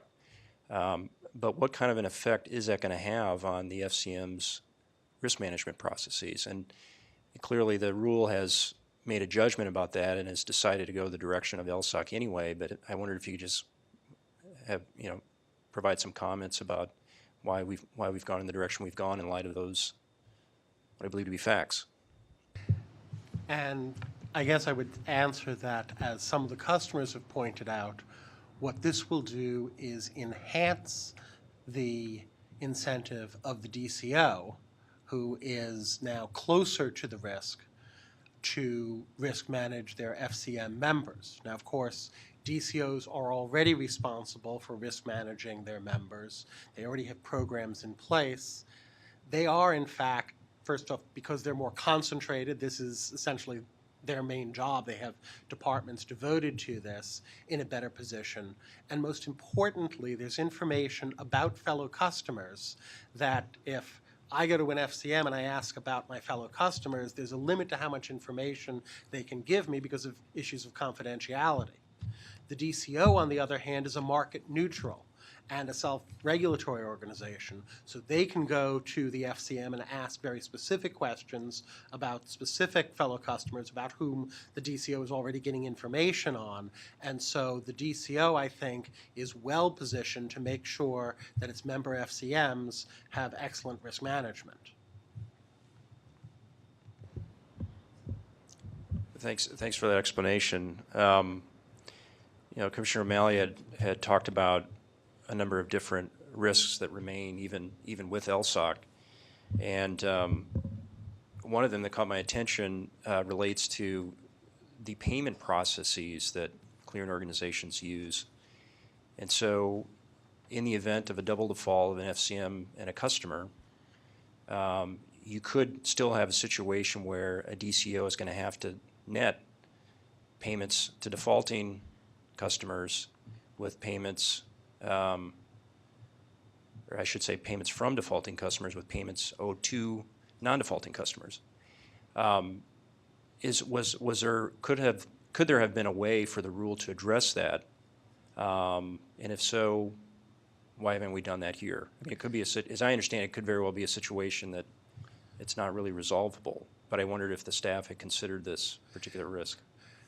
There are some additional things that DCOs will be able to do. Right now, the rule requires, based on our assessment of where the state of the art was at the time we were looking at this and is now, requires information to essentially go up once a day, no less frequently than once a day.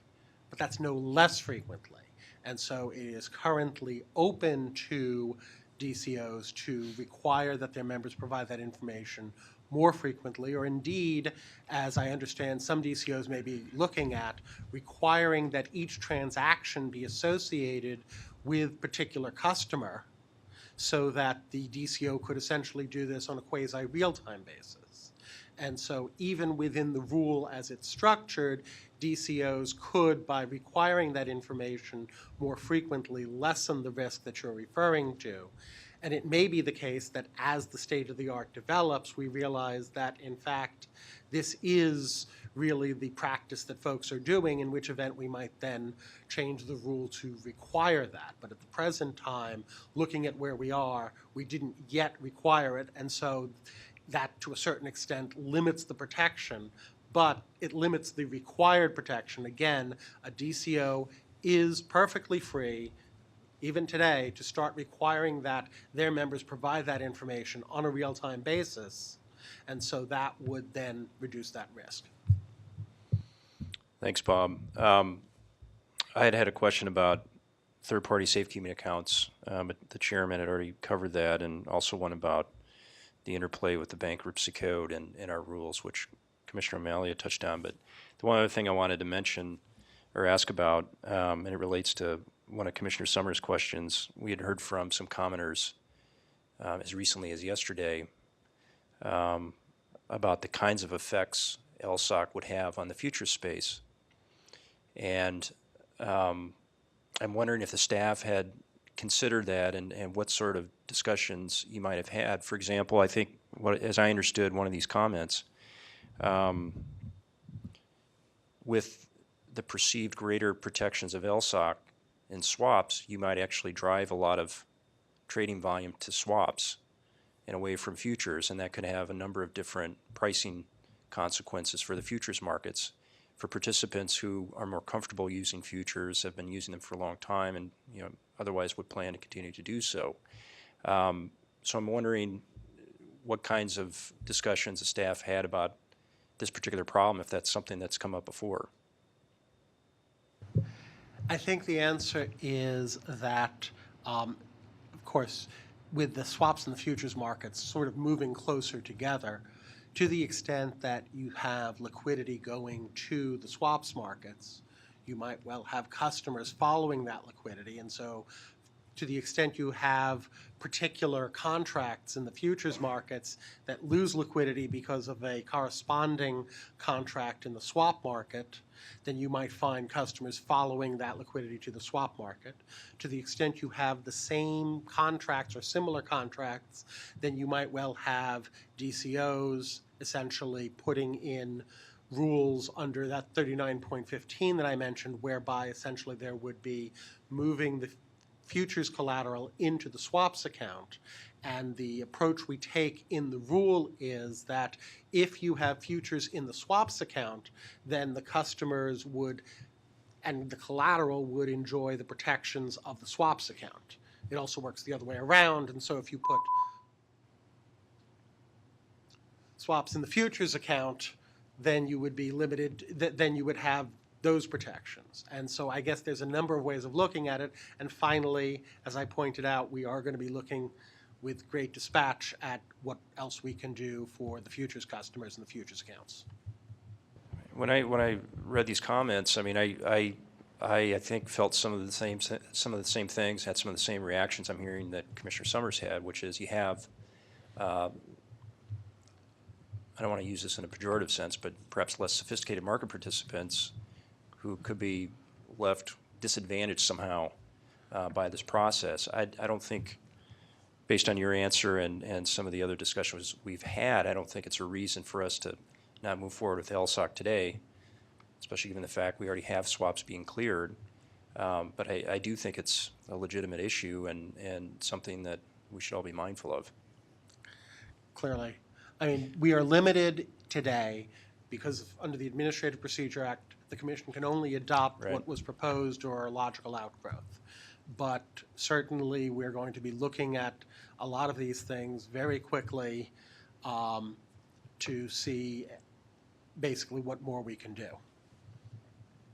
Thank you. Thanks, Bob. Thank you. Thank you, Commissioner Weejan. Not further questions, then Mr. Staywick. Commissioner Weejan? Aye. Commissioner Weejan, aye. Commissioner O'Malia? Aye. Commissioner O'Malia, aye. Commissioner Chilton? So now we know what those two beeps were on the phone. I had thought it was Commissioner Amalia's sort of thing to keep your answers short, but it apparently cut Commissioner Chilton off. Commissioner Summers? No. Commissioner Summers, no. Mr. Chairman? I'm going to do two things for you, Mr. Staywick. I'm reading a proxy, limited purpose proxy. This is certified at the underside for Chilton. He's left a proxy in support of the final rule on protection of cleared swaps, customers, contracts, and collateral on conforming amendments, commodity broker bankruptcy provision. Just so the public knows, this was left in case there was some problem with the telephones. Commissioner Chilton is noted as voting aye. Mr. Chairman? Aye. Mr. Chairman, aye. Mr. Chairman, on this question, the yeas are 4, the nays are 1. Thank you, Mr. Staywick.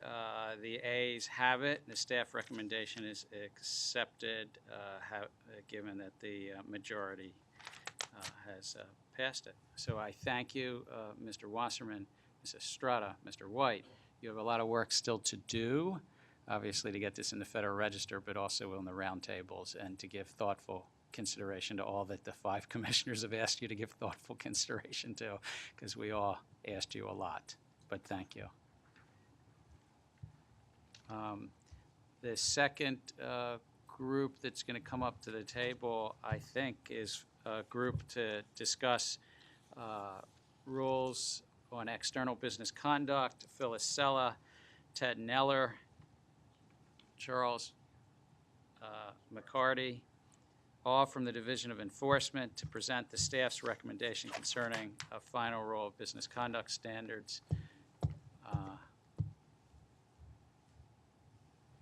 Charles, you and I both being twins, I couldn't help it. It's not Pat McCarty here today. But Pat's back there, is he? Where's Pat? There you are, man. My twin doesn't do that to me. God help us when he does. All right. It's over to you.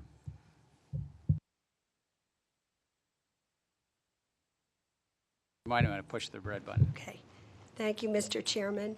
I'm joined today by Ted Neller and Barry McCarty. Ted is our specialist in special entity issues, and Barry has been working hard and specializing in the disclosure issues. Good morning, and before presenting an overview of the final rules, I'd like to acknowledge the rest of the team as well. Katie Driscoll, Michael Solinsky, Todd Prono, Peter Sanchez, and colleagues in OGC, Mark Higgins and Rob Schwartz. We have worked closely with our counterparts at the SEC, and I would like to acknowledge Lourdes Gonzalez, the team leader there. In the course of preparing the final rules, we received very helpful comments from numerous stakeholders through letters and consultations, and also from staff at fellow regulators, in particular the Department of Labor. Section 731 of the Dodd-Frank Act adds Section 4SH to the Commodity Exchange Act and requires the Commission to promulgate rules to establish business conduct standards for swap dealers and major swap participants dealing with counterparties generally. In addition, Dodd-Frank requires the Commission to promulgate rules to implement special protections for special entities, including governmental entities, public and private pension plans, and endowments. The final rules are informed by statutory language in Section 4SH, congressional intent, existing requirements for market professionals under the CEA and Commission regulations, securities law, SRO requirements, industry best practices, comment letters, and consultations with stakeholders and regulators. Generally, the rules require swap dealers and major swap participants to engage in fair dealing, make disclosures of material information, and undertake due diligence concerning their counterparties. Major swap participants are excluded from some of the due diligence requirements based on the nature of their swaps business. The rules were designed where possible to avoid creating trading delays, imposing market entry barriers for counterparties, and chilling communications between swap dealers or major swap participants and their counterparties. For example, where appropriate, the final rules allow compliance on a relationship basis by including required disclosures and counterparty representations in master agreements. Also, certain rules provide safe harbors that mitigate compliance risk. The release states that in exercising its prosecutorial discretion for violation of these rules, the Commission will consider whether the swap dealer or major swap participant complied in good faith with its policies and procedures. There are two broad categories of rules. First, rules that apply to dealings with virtually all counterparties, and two, rules that apply to dealings with special entities. In response to commenters' concerns, the release confirms that the external business conduct standards rules do not cause swap dealers or major swap participants to be advisors or otherwise owe fiduciary duties to counterparties solely by virtue of compliance with the rules. In addition, the rule provides an exclusion from the commodity trading advisor definition for swap dealers whose advice is solely incidental to their business as a swap dealer. We also understand from the Department of Labor that compliance with the final business conduct standards rules alone will not cause a swap dealer or major swap participant to become an ERISA fiduciary under existing ERISA law. We are continuing to discuss with SEC staff the treatment of swap dealers and major swap participants under the municipal advisor definition as the SEC continues to consider final registration rules for municipal advisors. The rules will apply to swap dealers and major swap participants when they know their counterparties prior to entering into a swap. Often these will be uncleared bilateral swaps. The disclosure and due diligence requirements will not apply to swaps initiated on a designated contract market or swap execution facility where the swap dealer or major swap participant does not know the identity of the counterparty prior to execution. The general provisions contain prohibitions against fraud, manipulation, and abusive practices, incorporating the statutory text from new Section 4SH4. The final rule adds an affirmative defense to non-scienter fraud violations that are based on the business conduct standards rules. The final rules also protect confidential counterparty information, but do not adopt the proposed freestanding trading ahead or front-running rule. The rules require disclosure of material risks and characteristics of the swap and the material incentives and conflicts of interest of the swap dealer or major swap participant in connection with the swap. Unlike the proposed rule, only swap dealers will be required to provide a scenario analysis and only upon request for swaps that are not made available for trading on a CEF or a DCM. The final verification of eligibility rule includes a safe harbor to facilitate compliance. For uncleared swaps, swap dealers and major swap participants must provide a daily mark, which is defined as the mid-market mark of the swap.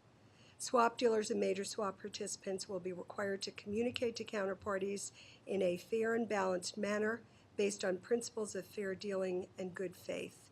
The final rules also include an institutional suitability rule that applies when swap dealers make recommendations to counterparties. The final suitability rule is harmonized with the SEC and FINRA requirements and includes safe harbors that rely on the exchange of particular representations by the parties. The adopting release also includes an appendix to the rules providing guidance to swap dealers that make recommendations under the suitability rule and the special entity advisor rule.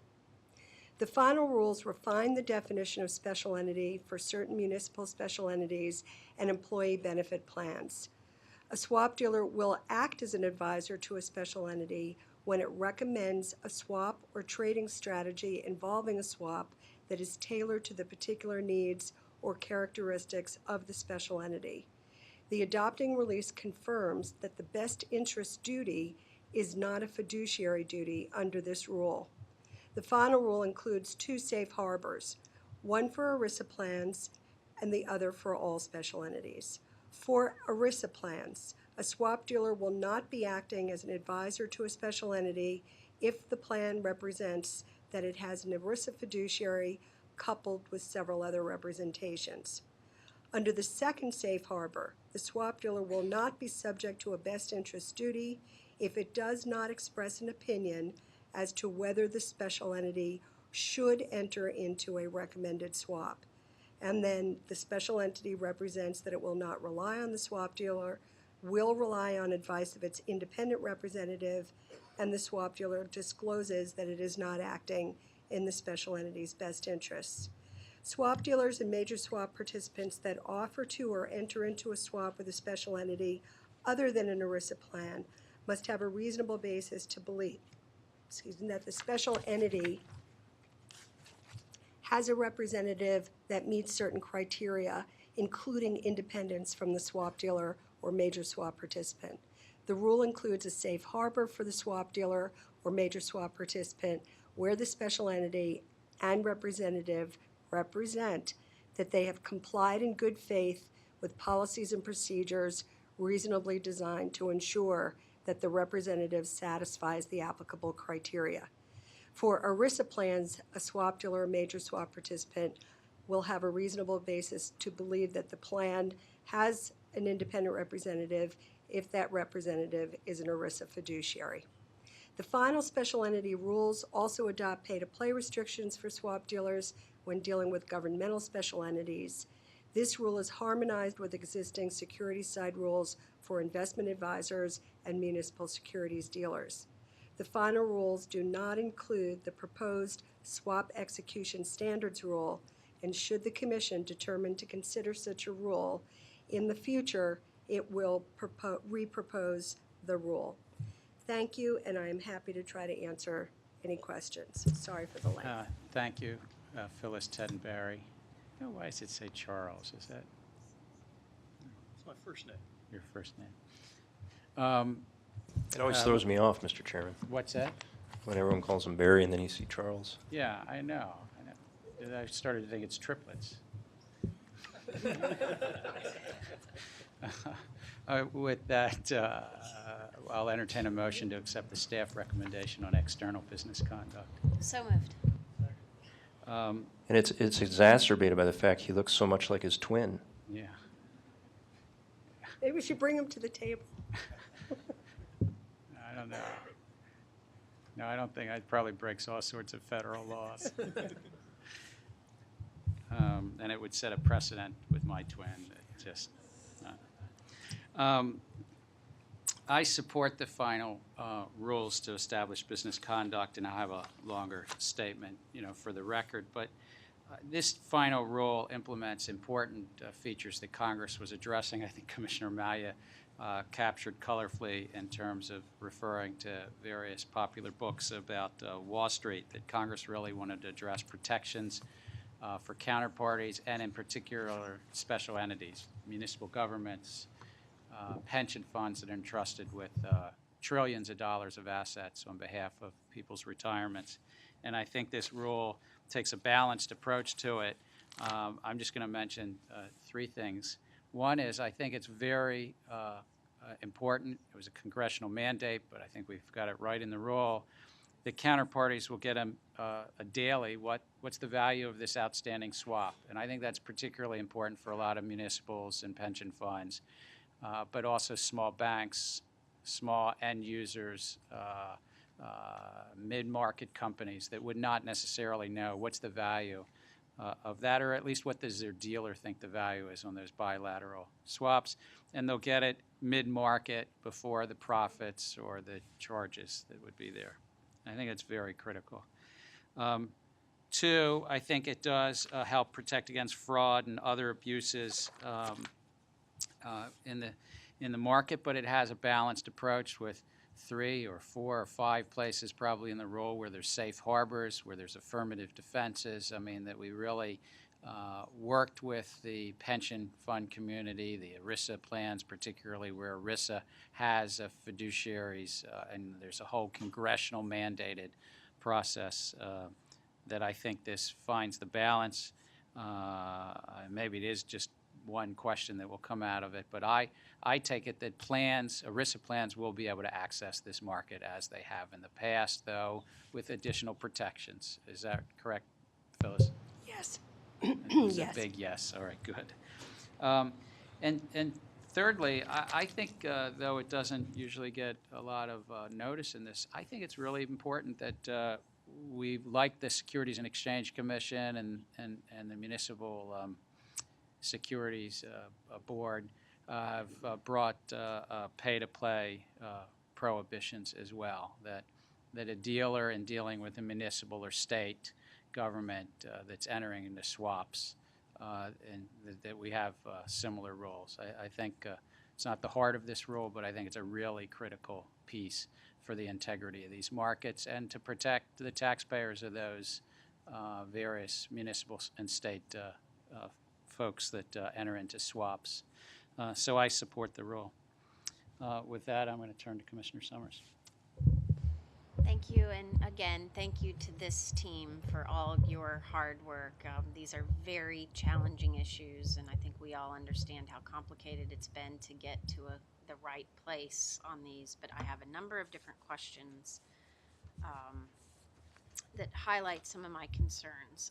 The first question may just be a clarification, and it was with regard to a change that was made last night to the safe harbor and to the first part of the safe harbor for ERISA plans.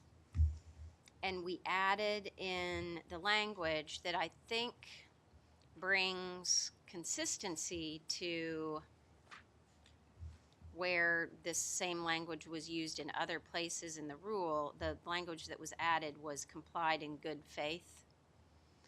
And that same language is used in a number of different places, but it brought to light a question with regard to the way it's worded, saying that the ERISA plan represents in writing that it has complied in good faith with written policies and procedures reasonably designed to ensure that any recommendations the special entity receives from the swap dealer materially affecting the swap transaction is evaluated by a fiduciary before the transaction occurs.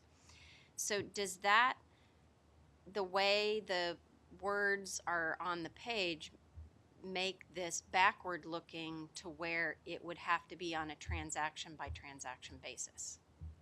So I take the tense issue. I think that's a good catch, and I actually think that it would be, if it's going to be in counterparty relationship documentation, it probably should be forward-looking. So it should say that it will comply. Bart, is that you?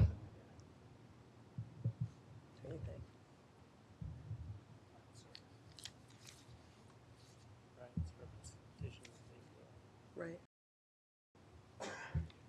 Commissioner Summers, I think it should be forward-looking. So I That think it will it's comply in used, good faith.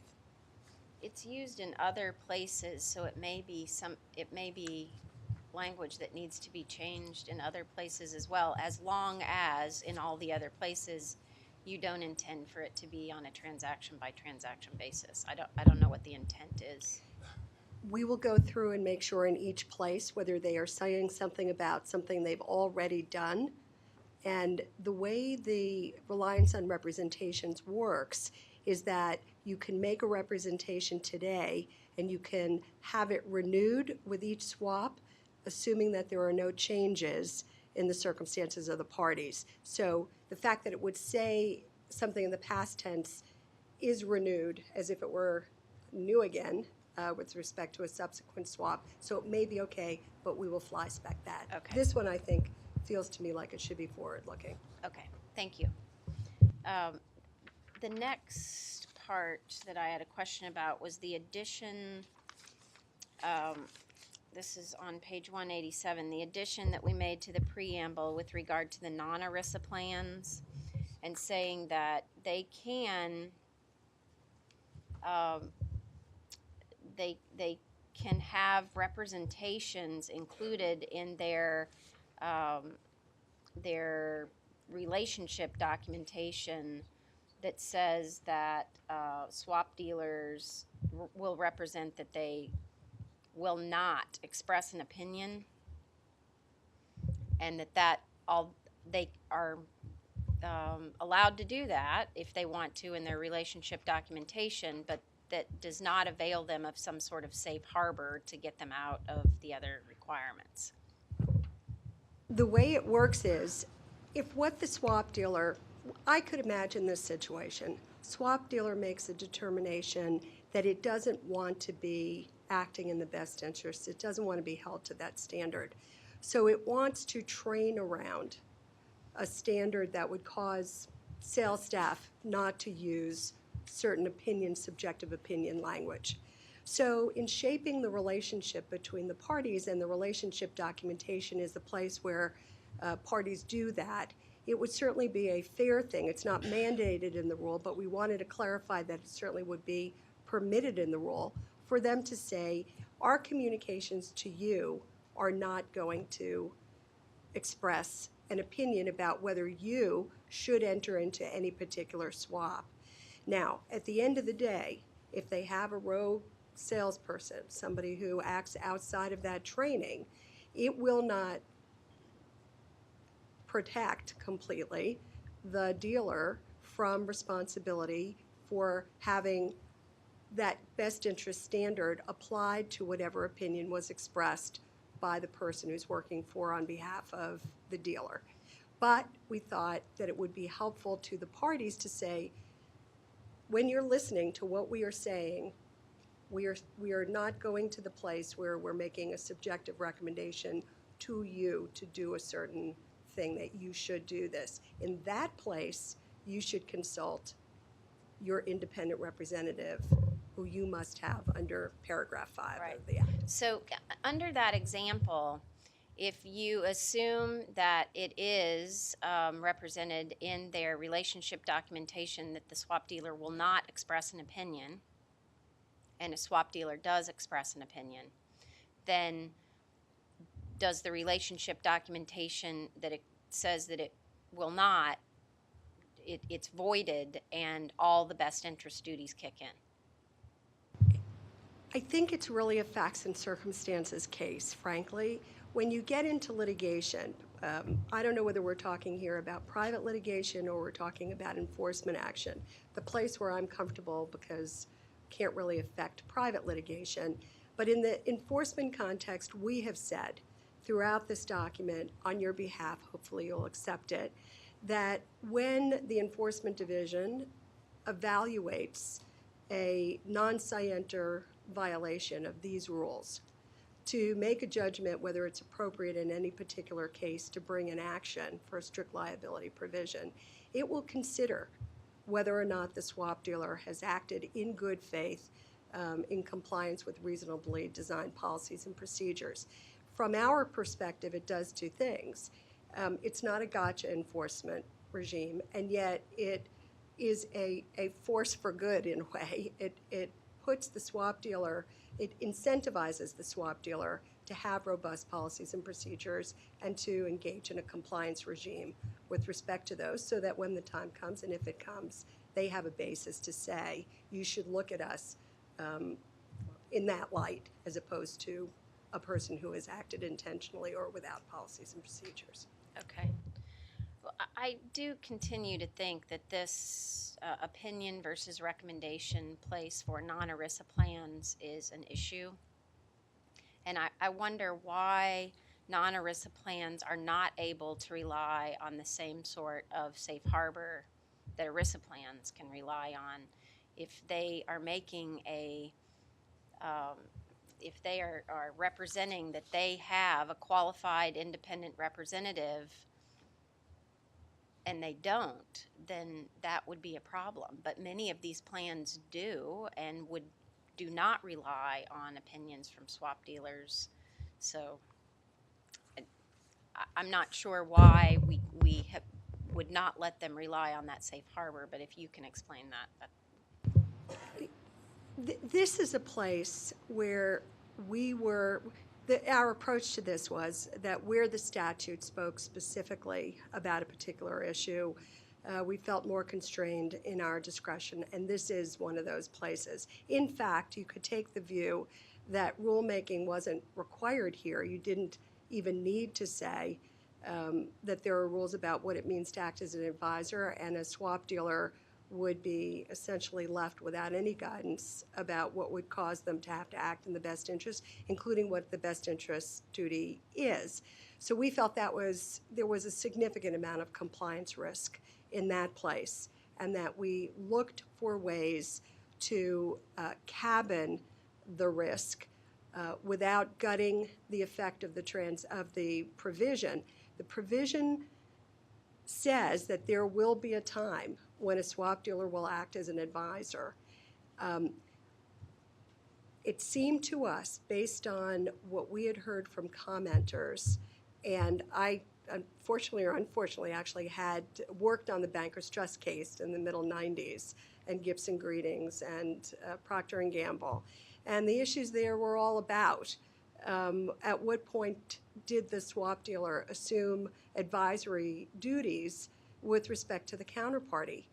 And even though there was nothing in writing that said that somebody was acting as an advisor, there were claims. The commission made a claim that Bankers Trust was acting as an advisor subject, in that case, to 4.0, which is our fiduciary, essentially, fiduciary duty obligation with respect to fraud for pool operators and trading advisors. So we were told that there is a place where people are trained to not venture into that space unless it's understood and there is a real understanding between the parties about the nature of the relationship and the dealer is prepared to take on those additional duties. That was the baseline. So for us, it seemed to be, based on what we were told in our consultations, that the line they train around are these subjective opinions, that you could make all kinds of recommendations, more objectively stated. It could be based or tailored to the needs of a particular counterparty, but what the swap dealer would say in that case would be more along the lines, I understand your risk to be this. This is a swap that would accomplish that risk reduction. Whether or not you should enter into this based on your circumstances, you should consult your advisor who you are paying to do that kind of work. I'm not acting in your best interest. So we think it allows for the making of the recommendations. Now, this is such a long answer, but in the last place is where we distinguish between the ERISA plans. In the case of ERISA, there is a full-blown federal regulatory scheme. DOL is the principal regulator under ERISA. They have rules specific to ERISA fiduciaries, what the requirements of ERISA fiduciaries are. We had heard a lot, as you did too, about the risks of not simply relying on the ERISA law with the potential that we would create potentially inconsistencies, unintended consequences. So in that one narrow space where we had another federal regulatory scheme that we could rely on comfortably and in consultation with the Department of Labor, we said, okay, here and in the Part 5, the Paragraph 5 provision, if there is an ERISA fiduciary on the scene, then that will be the safe harbor for ERISA plans. For all others, which frankly are governed by very many approaches to fiduciary status, common law, state law, local law, there isn't a coherent single scheme to which we could have deferred. And so in that way, we felt like this was an appropriate line giving meaning to the statute without unduly creating an impossible situation for the counterparties who want to transact. Sorry for the lengthy answer. That's okay. Thank you. I appreciate that, and I think that many people who are listening probably appreciate that comprehensive answer, so thank you for that. The other couple of questions I have are with regard to how this will actually work and why the rules apply when these transactions are on trading facilities and cleared. So this type of these disclosure requirements, and I think in a number of different places it talks about the section not applying with respect to transactions that are initiated on a designated contract market or initiated on a CEF if the swap dealer or major swap participant do not know the identity of the counterparty to the transaction prior to execution. Right.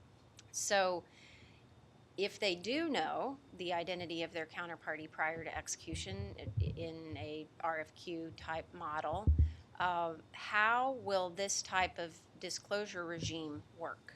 Right. How it will work ultimately in practice, I think, it will depend upon the evolution of communication systems and the technology on the platforms and their functionality, et cetera.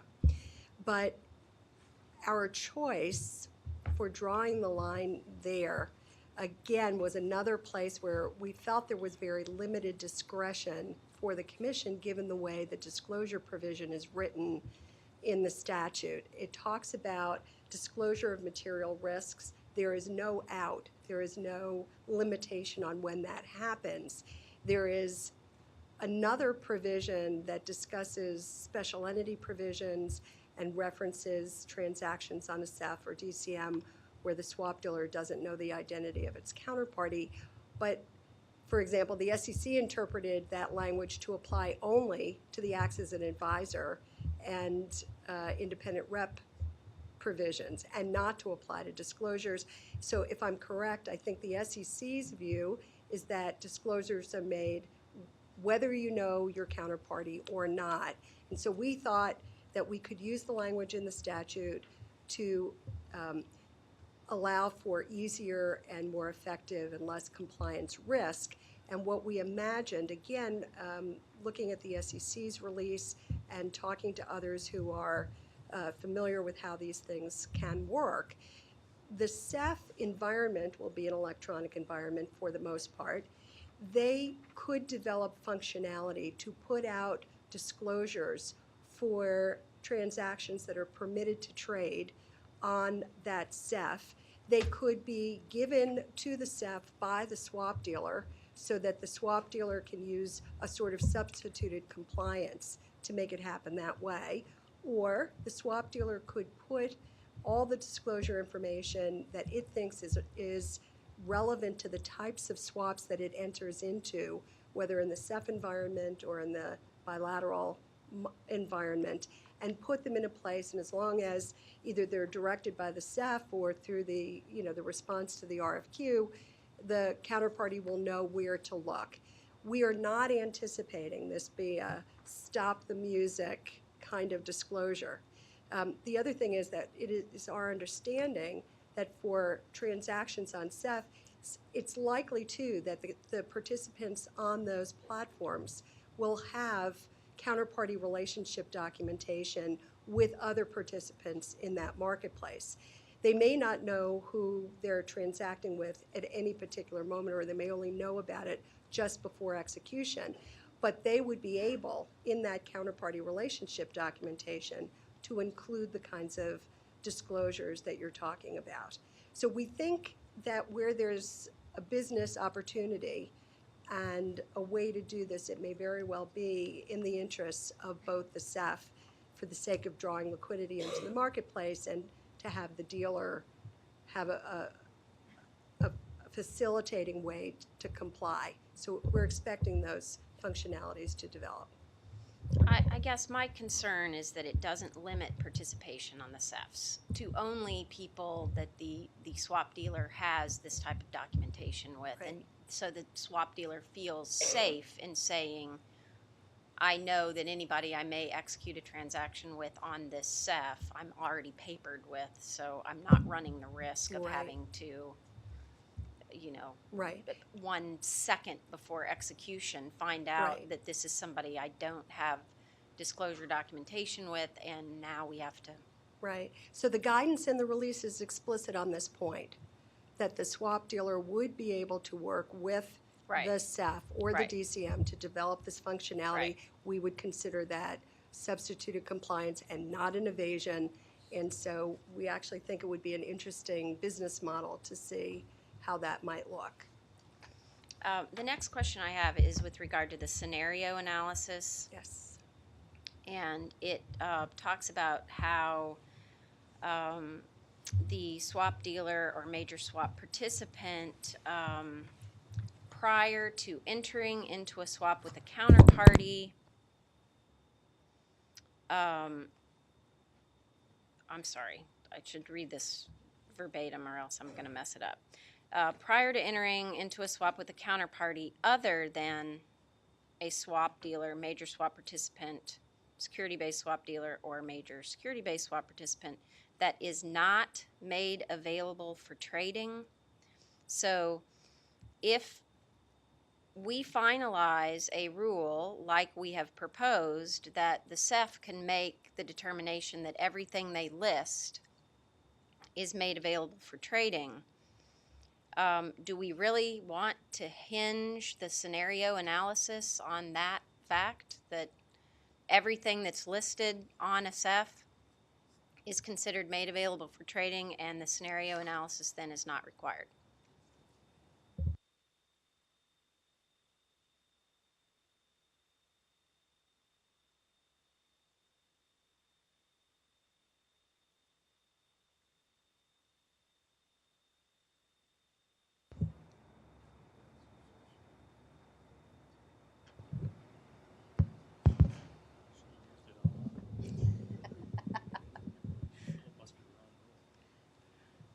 The proposed rule had a more prescriptive approach to this and was definitionally challenging, and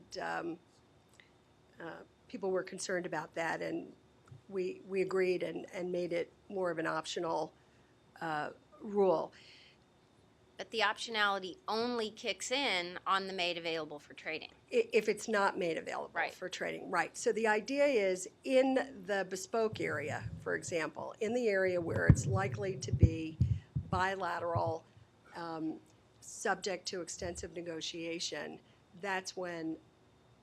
What do you want to I do? guess my point here is a CEF, if our proposal is finalized as proposed, there could be a number of very illiquid bespoke swaps that are listed on a CEF, and because the CEF believes it's in their best interest to deem them made available for trading, it seems to be an odd quality to tag this with. So for us, it was really a balancing of burdens. This is a discretionary rule in the sense that Congress didn't direct us to provide for scenario analysis as scenario analysis. So in justifying the discretionary rule, we tried to figure out where a line might be where we were very comfortable imposing this burden, this cost on dealers to have to respond to such a request.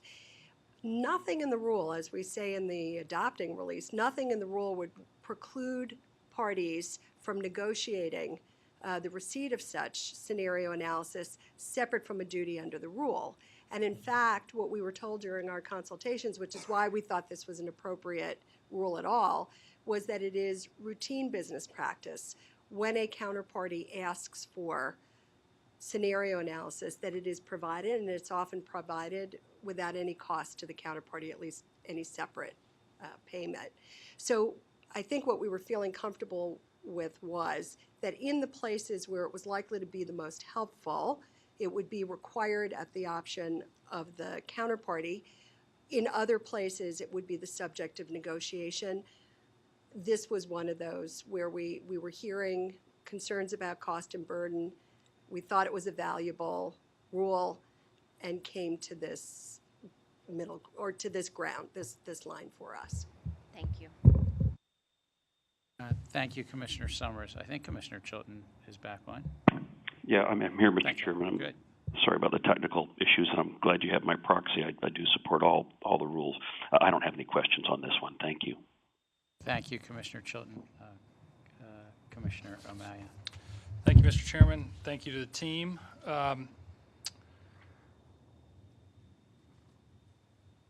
Can you tell me, given that swap dealers and MSPs will be commission registrants, who will be responsible for direct oversight of compliance with the rules today, NFA or the CFTC, and how will compliance with these rules be monitored?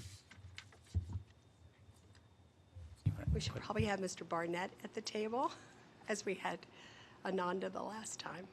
Is Gary Barnett in the room? Gary, you've been invited to the table by Phyllis to talk about the sort of collaboration, assuming that later today we might actually delegate to the NFA what we might delegate to the NFA. Red button. Okay. In response to the question, the part that gets delegated is just registration and determining that there's compliance at the time of registration. In terms of overall oversight, what typically happens is that the NFA would adopt rules that are as tight as or tighter than our rules, and then they would require their members to comply with those rules, and then we would oversight the NFA's oversight of its members. And in doing so, occasionally we would go in and do direct review of the compliance of its members. But that's the basic methodology, and it does allow us to leverage the reach of the NFA. Thank you. Follow up on Commissioner Summers' questioning regarding a CEF. I support the rule. but with all good rules, they can go too far. And some of my concerns, which I think have been addressed here, are what will happen on anonymous transactions, and creating some burden that can't be fulfilled in a non-exchange kind of environment. This rule, I think, appropriately understands that this is still a principal-to-principal market, while the Volcker rule totally misses that slight nuance. But nonetheless, I think you guys have probably done it better than, certainly better than that rule. But I do have some concerns about this to make sure that we don't create an expectation and a burden that just can't be fulfilled due to the on-screen nature of these things. And one of the concerns is the voice broker relationship, and we have no idea whether that's going to be allowed or not in the CEF proposal, and we're trying to draft rules. Do you have any sense of what that kind of relationship? It's kind of a middle ground. You're kind of negotiating trades, but it's going to be on screen. What is the burden in your rule for that kind of relationship, if it's allowed? These rules apply to swap dealers and major swap participants when they know their counterparties.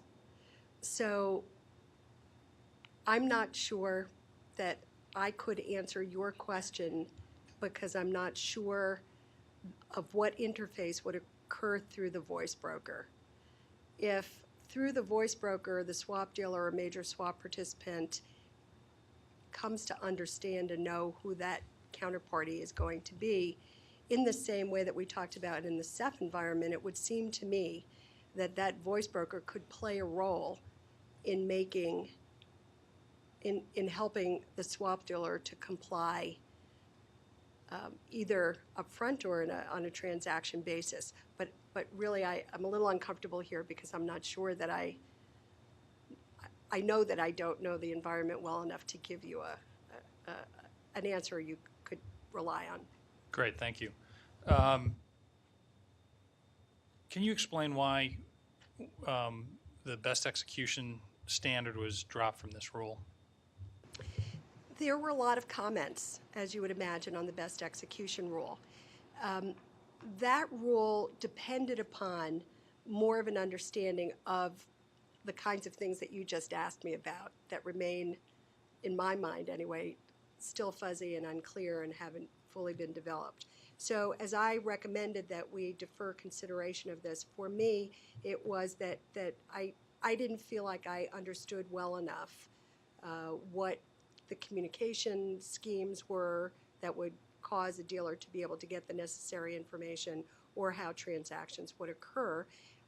But that will be happening, that we will get clarity around that. And if and when the time comes that we know what that looks like, then it would be perfectly appropriate for the Commission to repropose the rule in light of those requirements and then get fresh comment on it.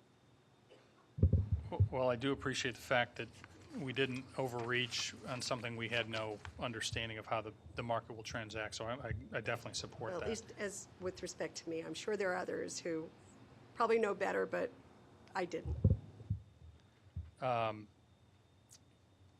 Today's rules defer all discussion on the international reach of the rules until the Commission addresses extraterritoriality issues in a separate release. What does the 4SH of the Act say with regard to extraterritorial reach with the external of the external business conduct rules? The business conduct standards rules apply to swap dealers and major swap participants with respect to counterparties. The definition of counterparty is not limited by geography, and neither is the definition of swap dealer defined in terms of territory. So read as it is, if you have a swap between a swap dealer, somebody who would be within the meaning of a swap dealer, and somebody who would be within the meaning of a counterparty, on its face, the rules would apply. But there is the extraterritoriality provision in Dodd-Frank. I couldn't recite it to you at the moment, but there is a test in there with respect to which kinds of activities or conduct would cause the Commission to have an interest something that would affect the commerce of the United States or something along those lines. And so while the statute in this place doesn't speak to territoriality, if you couple that with the extraterritorial provision, it would be understood that we'd have to make the case for transactions that have foreign components to them to understand what the reach of these rules will be in any particular circumstance. Do you have any sense of any other jurisdiction, international jurisdictions that are proposing such a rule or have rules in place similar to this? What we do know is that in the EU, for example, we know that in the EU, there are comparable or there are business conduct standards rules that address many of the issues that we have here. What their extraterritorial effect is, that I couldn't respond to. Substantively, they accomplish several of the things that we are doing. I have, cost-benefit analysis. The Commission has certified the rule as a major rule under the Congressional Review Act, and OMB has concurred. But we didn't seek any, we never received any data from anybody, so I'm not exactly sure how we arrived at an over $100 million economic impact. How did we arrive at it? This is a little thin on the numbers. I think this may be one where we may want to ask OGC to join, but what we did appreciate was that because we didn't have the data were not easily susceptible to gathering and hadn't been offered to us, that we couldn't rule out the fact that it could have, and rather than undersell the rule, we thought it was better to declare it and then have it considered that way so that we weren't undercounting. It was important not to undercount or mislead. The large trader reporting rules, we thought we had it figured out, put it out. People had a number of questions. I think we put out a 150-page guidance, 150-plus page guidance to help clarify that. Your rule is infinitely more complex than that reporting requirement. No, it is what it is. Will we provide additional guidance or clarification or flexibility for firms that are confused, unclear, have questions? How will we deal with this when they come pounding on our door? So the issues around which we got felt that there was the most concern was in this recommendations area and the safe harbors that would apply in the suitability space and in the acts as an advisor to a special entity place. We did prepare a separate appendix that will be included in the Part 23 rules so that anybody that's going to the rule book will also have a few pages of explanation. There is a routine process at the Commission for relief. So if it turns out that there is a particularly aggrieved party as a result of these rules, whether it's on a implementation basis or it's a unique business practice that they would like to get some comfort on, I am certain that that process could be used to provide additional guidance.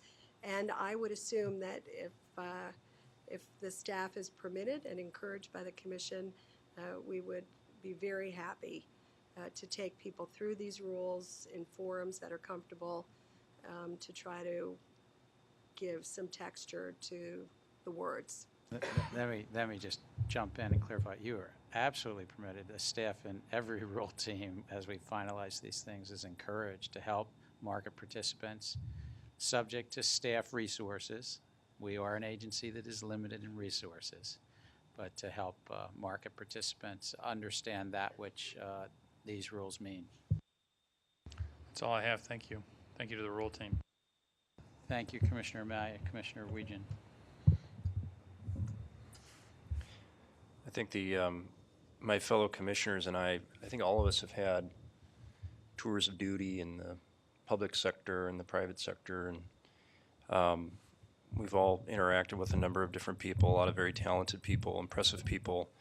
But I just wanted to start by saying that I've found that Phyllis and her team have been very, very professional and impressive, and in all these different areas where I've worked in my short career, I have not seen it surpassed by what I've seen with this team. So I just want to make sure I publicly acknowledge how impressed I've been with this team and appreciate all their hard work on this. That feels like a star. Bob Wasserman was a star, so.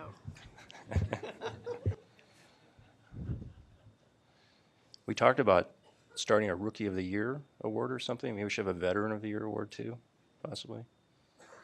But Phyllis, your team and I, we had some good discussions about this rule, and I think you could sense that when I first came to our discussions, I had some pretty serious concerns about it. But I was very reassured after we talked, and we talked about the Know Your Customer requirement. We talked about the scenario analysis requirement that was also touched on here by Commissioner Summers, the best execution requirement, which was dropped. Commissioner O'Malley just mentioned that. Suitability, counterparty eligibility, and then of course the safe harbors for the special entities. So all of those were very significant issues, and I was again very, very relieved once we had a visit and I got to understand better how those issues were treated in the final rule, that this would be a very workable set of standards for the dealer community. While I'm thinking of it, Commissioner Summers mentioned this issue about opinions and specifically mentioned some of the preamble language and how the dealers could in fact include some language in their representations that they would not be rendering opinions. And you and I had a very good discussion about this, and if you permit me to elaborate a little bit,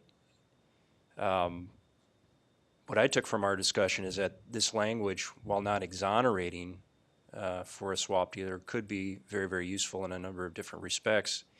And at a minimum, if there were some sort of litigation where a judge was having to determine whether the standard was met or not, certainly this would be a mitigating circumstance if they had a document that included a written representation that they were not rendering opinions. You had mentioned earlier in your discussion about that doesn't take away from the fact you could have other facts that could in fact show an opinion was given, but certainly that would be a mitigating factor to have that language in a master agreement. And it also would have the very desired effect, I think, of helping the dealer community train their staff. I think you touched on that as well a little bit earlier. So while not exonerating, I agreed with you in our discussion that it would be probably a useful guiding principle included in the preamble. So I was supportive of that language. In the cost benefit discussion of the rule, there's a discussion about how the rule would allow dealers to comply with their disclosure requirements by partnering with some of these trading execution platforms. I wonder if you could just discuss for a moment how you would envision that taking place. I think we talked a few moments ago about what we would envision to be compliant disclosure in a CEF, let's say a CEF environment. And it seemed to us that there could be a variety of ways, and by this list, nobody should take that it is limiting. It is only some ideas based on technology that you see today when you want to buy an airline ticket and click through, terms and conditions and things. We understand that there is pop-up capability. We understand that a CEF may have an interest in putting on its own website the documentation or the disclosures that would apply to swaps that are permitted to be traded on that CEF. The swap dealer might go out by itself and put on its own website disclosures about the transactions that it would do in that environment. I think you could just imagine a number of ways. Today, for example, if you want to trade a futures contract, the description of the contract that you're trading doesn't come from your FCM. it is posted on the website of the designated contract market. So there is sort of a business practice that could be elaborated on that might accomplish the kinds of purposes we're talking about. And as I say, to the extent that there's any question about whether it would work, I would expect people to come in the way that they do today to get some comfort in the areas that they're unsure of. Phyllis, can I make a comment?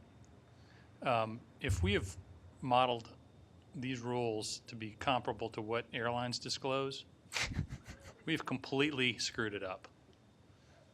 You know what, I'm with you. All So, right, so let me take that back. you're going to get a different analogy, right? Yeah, so a different analogy, absolutely. I think the better way. I guess the issue is what is the disclosure, that the disclosure is particular to the kind of transaction that's being disclosed. If you're doing what has been described to us as the flow business, the plain vanilla, this is the business that's going through. The disclosures, it seems to me, can be in a very standard format and can be really anywhere where the counterparty will have access and know to go. The more complex the transaction is, the less available the information is to the counterparty, the more process needs to be put on top of the disclosure process. So you would expect more particularized disclosures, enough time with respect to those more complex swaps to be able to appreciate the information, the risks, and take account of it. So the problem with this rule is it's both the good and the bad. It's a principles-based rule that is supposed to take account of the most standardized transactions and the most complex. So depending upon the environment and depending upon the nature of the swap, these kinds of pre-done website references may very well work just fine, particularly if it's a kind of transaction that a particular counterparty is doing day in and day out. That was all I meant to suggest. No apologies needed. Regulatory harmonization has been an important part of the discussions about Dodd-Frank implementation. It's something that I heard a lot about while I was still working on Capitol Hill, and I've heard about it some more here at the Commission. But I was hoping you could walk me and the rest of the group here through some of the ways that this rule comes into closer harmony with the SEC's proposal. Just by way of background, our proposed rules came out last December, about 6 months ahead of the SEC's proposed rules. So when we proposed our rules, there was a comment period that followed. And for better or for worse, the SEC had the benefit of the comments that were made to our rules. And so their proposals were different in some respects from ours, in part as a result of the comments that we had received. So the places where we thought we should move toward the SEC, because there was really no good government reason to have a different approach, for example, would be know your counterparty. We had adopted our know your counterparty more from the broker model that existed under the NFA rules, and there were some provisions in the know your counterparty that counterparties were concerned was going to cause them to have to give confidential information to their brokers. The SEC had stripped the rule of those. We went more toward the SEC model. Another one is suitability. They got at the same thing, but the language wasn't quite the same. We thought it was worth, since this is an area where they truly are the experts. They had been living under the suitability rule for years. They developed it. It's something understood and observed in the securities markets. And so we moved our suitability rule closer, much closer, to have the same kind of outcome there that we had. The other thing that they had done was when they proposed, not all of the, quote, discretionary rules apply to MSPs. In the final rules here, we took a closer look at the type of business that we anticipate an MSP to be doing by definition, And we decided that certain of the rules, like scenario analysis, know your counterparty, pay to play, would not apply to MSPs because they would not be, if they were doing the kind of business that those rules presuppose, they would probably be swap dealers. So those are the kinds of adjustments that we made to our rules that we're really inspired by, or with a view toward trying to come together with them. The last thing I was going to say, it's more of it's more of an observation than a question, but I think, Phyllis, you touched on it too in some of your earlier remarks, but this part of the statute, most of it, if not all of it, is self-affecting, I believe. Only one provision is, and Terry and I can have a legal debate about whether paragraph 4 stands on its own or because there's mandatory rulemaking. Otherwise, in 4SH, we had to write rules. We wound up writing the rules, but no, it's mandatory rulemaking. So there's a standard set by Congress directing the commission to write the rule. Well, notwithstanding that point of clarification, I think the other thing I took away from our discussions and in my review of the rule is that while there are different pieces of it that were discretionary in nature, I think the sum total effect of the rule is actually one where there's some very, very valuable clarification brought to the statute rather than unnecessary new additional burdens. I mean, that was an important takeaway that I had, again, after reviewing the rule and after having our briefing session earlier in the week. So that's all I have for comments and questions. Thank you, Commissioner Weegan. Mr. Stawick. Commissioner Weegan? Aye. Commissioner Weegan, aye. Commissioner O'Malia? Aye. Commissioner O'Malia, aye. Commissioner Chilton? Aye. Commissioner Chilton, aye. Commissioner Summers? No. Commissioner Summers, no.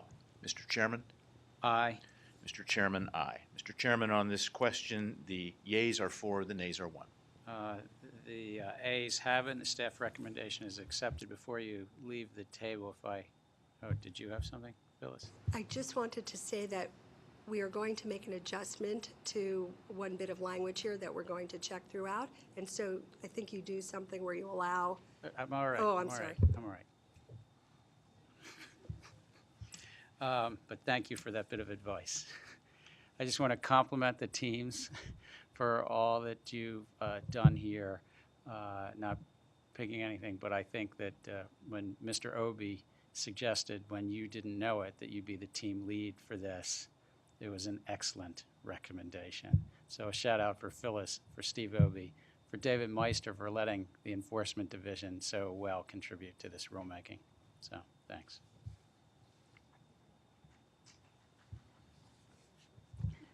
And with that, I think now we have the team that will be coming up with regard to registration rules. And so I think Gary Barnett's just going to stay at the table, but Barbara Gold and Chris Cummings, Elizabeth Miller, all from the Division of Swap Dealer and Intermediary Oversight to present the staff recommendations on the registration of swap dealers and major swap participants. The team will also present a separate order delegating the performance of registration functions by the National Futures Association with respect to swap dealer and major swap participant. So we'll get the presentation on both, and then we'll take the votes in turn.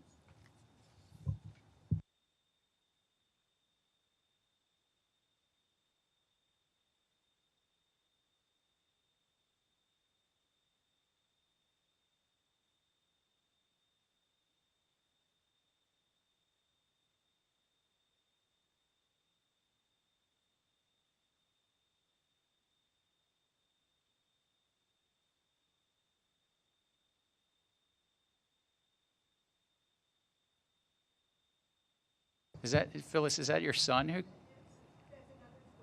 Another twin, and flowers. Congratulations.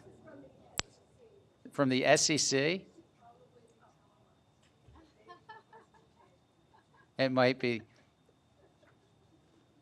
Thank you for the Securities and Exchange Commission. Thank you very much, Phyllis.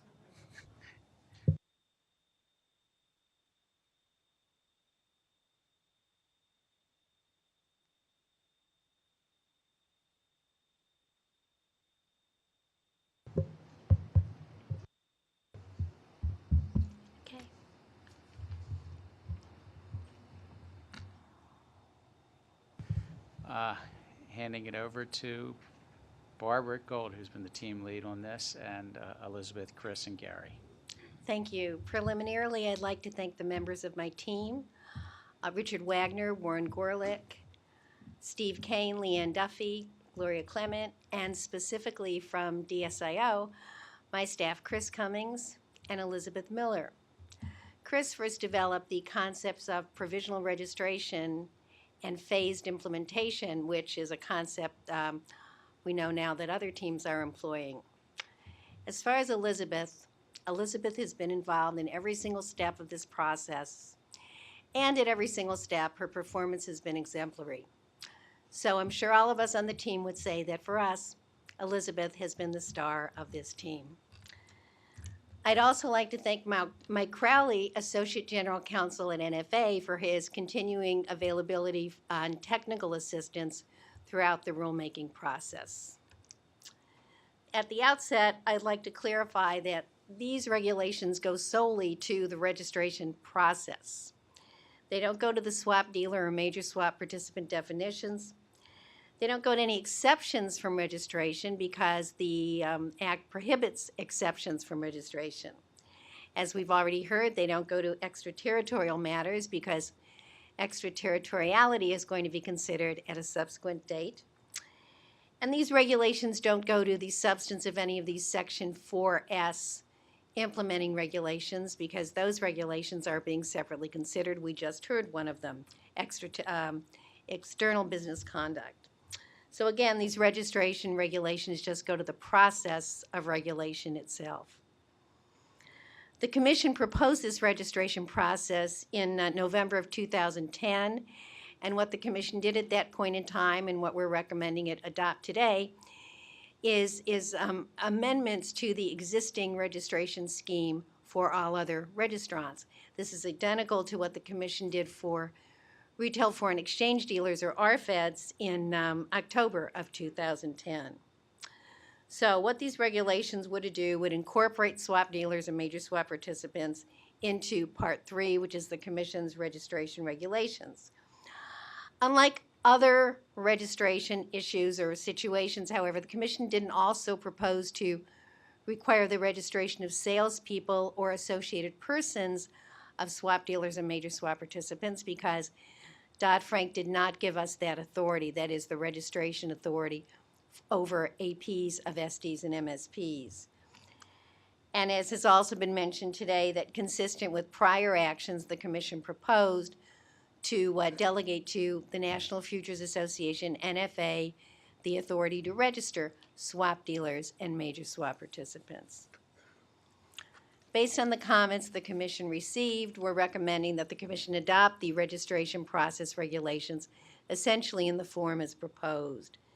So, registration of swap dealers and major swap participants would commence with the filing of the requisite forms with NFA. That's a 7R for the firm, an 8R for each principal, and additionally a fingerprint card for each principal. Persons must apply on the latest effective date applicable to the SD, MSP, or swap product definition. However, they would be able to apply to start the registration process at any time prior to that mandatory date. When a person applies, they must also submit such documentation as may be required to demonstrate compliance with whatever Section 4S implementing regulation is applicable to them at that time. This is this whole concept of provisional registration. So when someone applies and until the entire Section 4S implementing regulation scheme is in place, an applicant for SD or MSP registration would be issued a provisional registration by NFA. The applicant would be under a continuing obligation to update its documentation and whatever else would be required as the Section 4S implementing regulations become applicable to it. Once all of the Section 4S implementing regulations are in place and compliance with them has been confirmed by NFA, the SD or MSP applicant would become fully registered, such that at some point in the future, when all of the 4S regulations are effective, compliance dates have been reached, so on and so forth, and everyone who today is a swap dealer or a major swap participant has been registered, there will be no more provisional registration. This is truly a temporary stopgap measure intended to not disrupt ongoing business operations. So NFA would confirm initial compliance with Section 4S implementing regulations. The proposal would have had a 30-day cure period in the event that NFA advised an applicant that its materials, what it presented, was deficient. However, we're recommending that the Commission adopt a 90-day cure period with the provision for an extension in the event an applicant did not its compliance with a 4S requirement was not confirmed. As far as associated persons, Dodd-Frank did not make clear whether an associated person of an SD or an MSP had to be a natural person. The Commodity Exchange Act provides that APs of all other registrants are natural persons.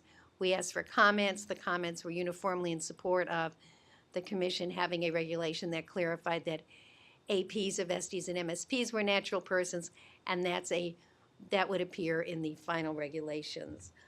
As far as statutorily disqualified associated persons, Dodd-Frank provides that, except as otherwise provided by rule, regulation, or order by the Commission, no SD or MSP can permit to associate with it and permit that person to effect swaps if the person is subject to a statutory disqualification and if the swap dealer or major swap participant knows or should know of the statutory disqualification.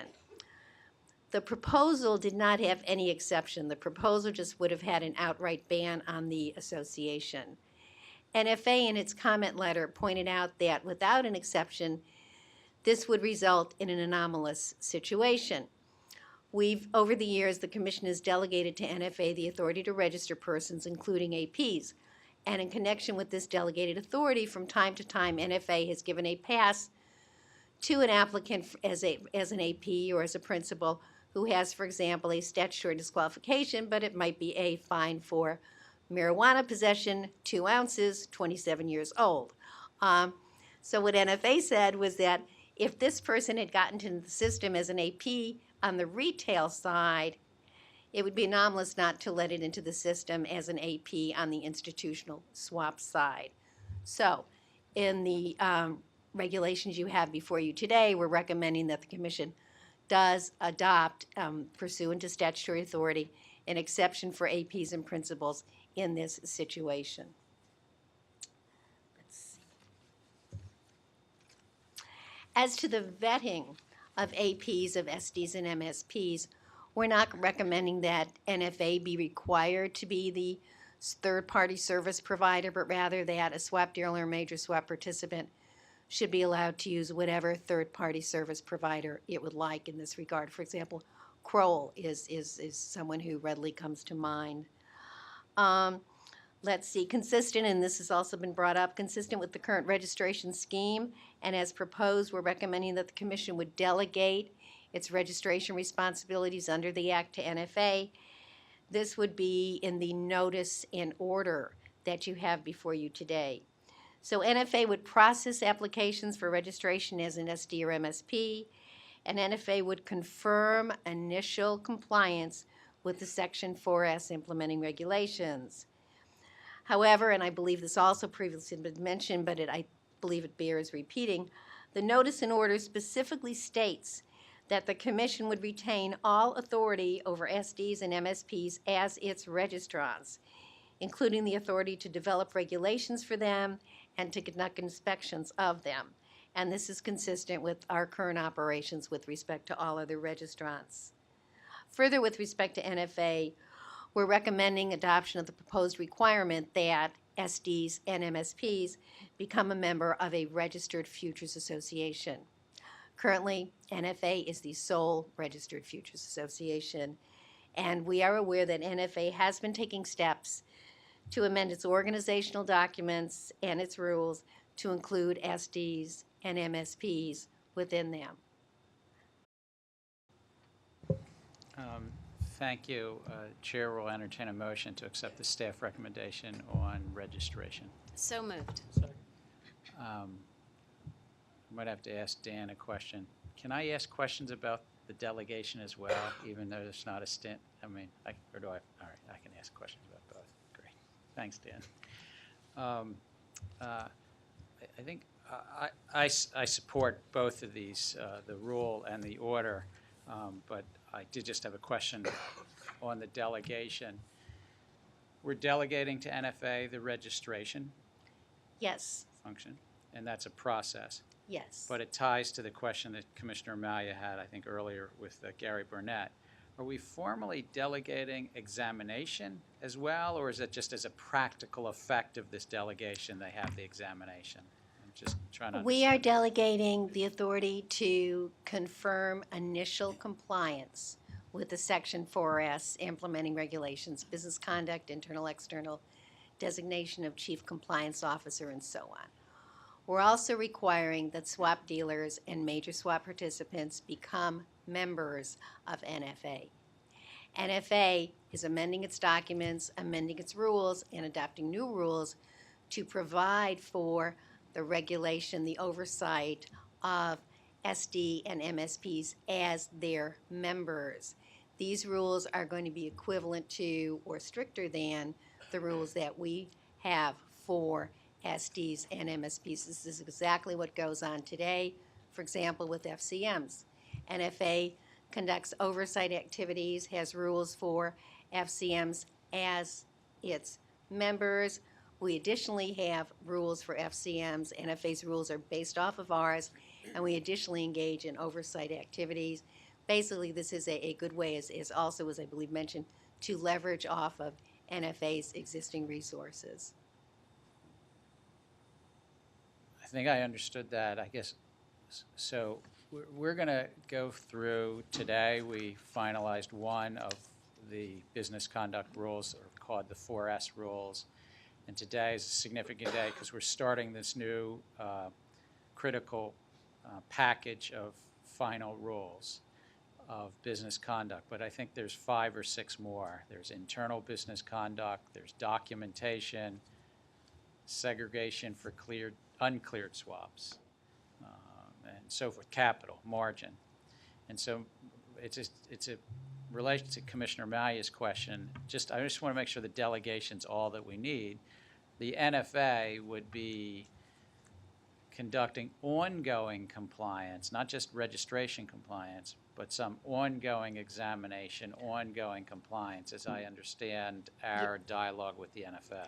Yes, with respect to SDs and MSPs as their members. I see. So because it's as a member, we don't have to say anything explicitly in this delegation? That's correct. Part of Okay. NFA, or part of the obligations of a registered futures association to get registered and to stay registered is to have a regulatory scheme that is comparable, if not more so, than the Commission's existing scheme. It's an oversight function. Well, I support this final rule, as I will also support the delegation. I think that it is just one of the important steps. Critical to this is getting the entity definition rule finalized with the SEC. Moving forward, of course, on the product definition rule as well, because there's no registration that is required until both of those occur. And then as we thoughtfully go through this next quarter, next 2 quarters, maybe 3 quarters, but to go through these 4S requirements, I think this is an important first step. And I'm glad to see that we're able to take it at this time.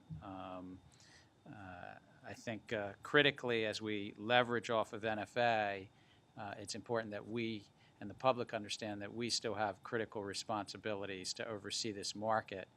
And so we may be leveraging off of them, but we also retain oversight of NFA and ultimately oversight of the dealers. Is that correct? Yes, and in fact, the very last paragraph of the order says, Nothing in this order affects the Commission's authority to, among other things, adopt and enforce regulations applicable to SDs and MSPs as Commission registrants and to conduct on-site examinations of the operations and activities of SDs and MSPs as Commission registrants. Got it. Thank you, Commissioner Summers. Thank you, and thank you also to this team for all of your hard work. I just have a couple of questions with regard to compliance. And so, if I understand it correctly, it would compliance would kick in. Your 7R or 8R would have to be filed 60 days after the effective date of either the latter of entity or product definitions. So if there are people who are unclear of whether or not either what they trade is a swap or how they're treated as a dealer, they better figure it out in 60 days, right? Or just file an application to be safe. Is that Correct. okay? And then with regard to demonstrating compliance with the 4S requirements and this whole idea of provisional registration, I have a number of different questions, and I'm not sure if you can answer them or if perhaps Gary can answer them with regard to what 4S requirements we've chosen to pull out and make applicable to our implementation plan, and other 4S requirements that have a number of other types of compliance deadlines. It becomes this very confusing matrix of when you have to be in compliance with what 4S requirements and how it is actually going to work in practice to demonstrate compliance with all of these things separately, and whether or not that's going to be a nightmare. I mean, you may have a compliance date for some 4S requirement kicking in every 2 weeks for 6 months, and these people are filing and filing and filing with the NFA, and the NFA is going to have to be continually trying to update and monitor whether or not this actually works. I'm not exactly sure I get why it's effective or efficient to have provisional registration when there's no way they'll be able to demonstrate compliance with 4S requirements that may not have even been finalized. Provisional registration, and I may ask Chris to jump in and help me because he's the author of the concept, but provisional registration is intended to bridge the gap, so to speak, between the fact that Dodd-Frank says on a date, which we've passed, but on a date everyone who comes within the definition must be registered, and the fact that the Section 4S implementing regulations will not have been issued and their compliance date will not be known by that time. So provisional registration essentially is a temporary status intended to permit people to continue in business. There is no requirement, and the regulations do not contemplate that one must be in compliance, that NFA must have made a finding that an applicant is in compliance on the date that they file. The regulations clarify that subsequent to the filing of the application, the Form 7R, 8R prints, whatever else is necessary at that time, subsequent to taking that initial action, then NFA will confirm initial compliance with whatever is out there at that time. I understand all Okay. that. My actual concerns are with regard to the whole host of different compliance dates. Some things are subject to the implementation plan, which may or may not be finalized. Some things are not. They're all 4S requirements. How is somebody supposed to know? And I actually think it's an enormous burden for NFA.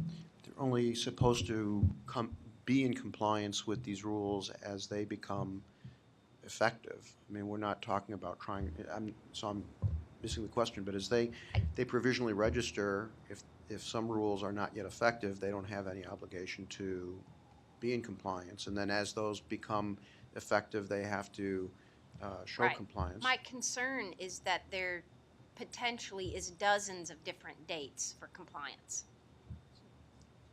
So I guess what I would wonder if it would be a more efficient way to look at this is to just have one date, that all 4S requirements become, the compliance of those requirements become effective on one date. A dealer that's provisionally registered with the NFA could demonstrate compliance with those 4S requirements all at one time. So you'd have some people in the market who are complying and others are not complying till, or would That's everyone not have what the I'm one date? suggesting. You would just have everything wait until one date? Exactly. The downside of that is that everything hits NFA all at once.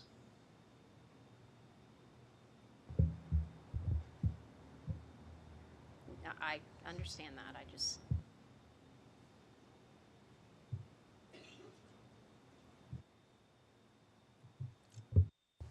Thank you, Commissioner Summers. Commissioner Chilton. I don't have any questions. I think you reached a good middle ground on this, and you know, these are complicated rules because they're complicated markets and they involve myriad types of entities, and I think you've done a good job of threading the needle. Thank you. Thank you, Commissioner Chilton. Before Commissioner Malia goes, I just want to mention something Commissioner Malia and I both worked with staff on in the General Counsel's office. Is there's one issue that NFA has raised, which I've asked staff to come back with as soon as thoughtfully and practical as to a proposal that we could consider to go out to notice and comment on if somebody is an associated person of more than one swap dealer. And I just wanted to, for the record, say that I hope that that can occur. It will, thank you. Thank you. Commissioner Amaya. Thank you, Mr. Chairman, for that. That is a, you know, it's a customer protection issue, and the sooner we can get it done, the better. And I understand we missed it the first time, and due to the rules, we have no choice but to repropose. I understand Commissioner Summers' frustration on this thing, because I too have wanted to make sure that we get this right, and we have an early throughput issue, right? We're going to have all these people trying to figure out if they are a dealer. My concern isn't so much whether Goldman Sachs or any of the big guys are. It's the little guys that, if we get the dealer rule wrong, whether they are or they aren't, they're going to be hanging on the very last rule. Then they have to develop a compliance regime. These are not big, sophisticated Wall Street firms, more than likely. They're small guys.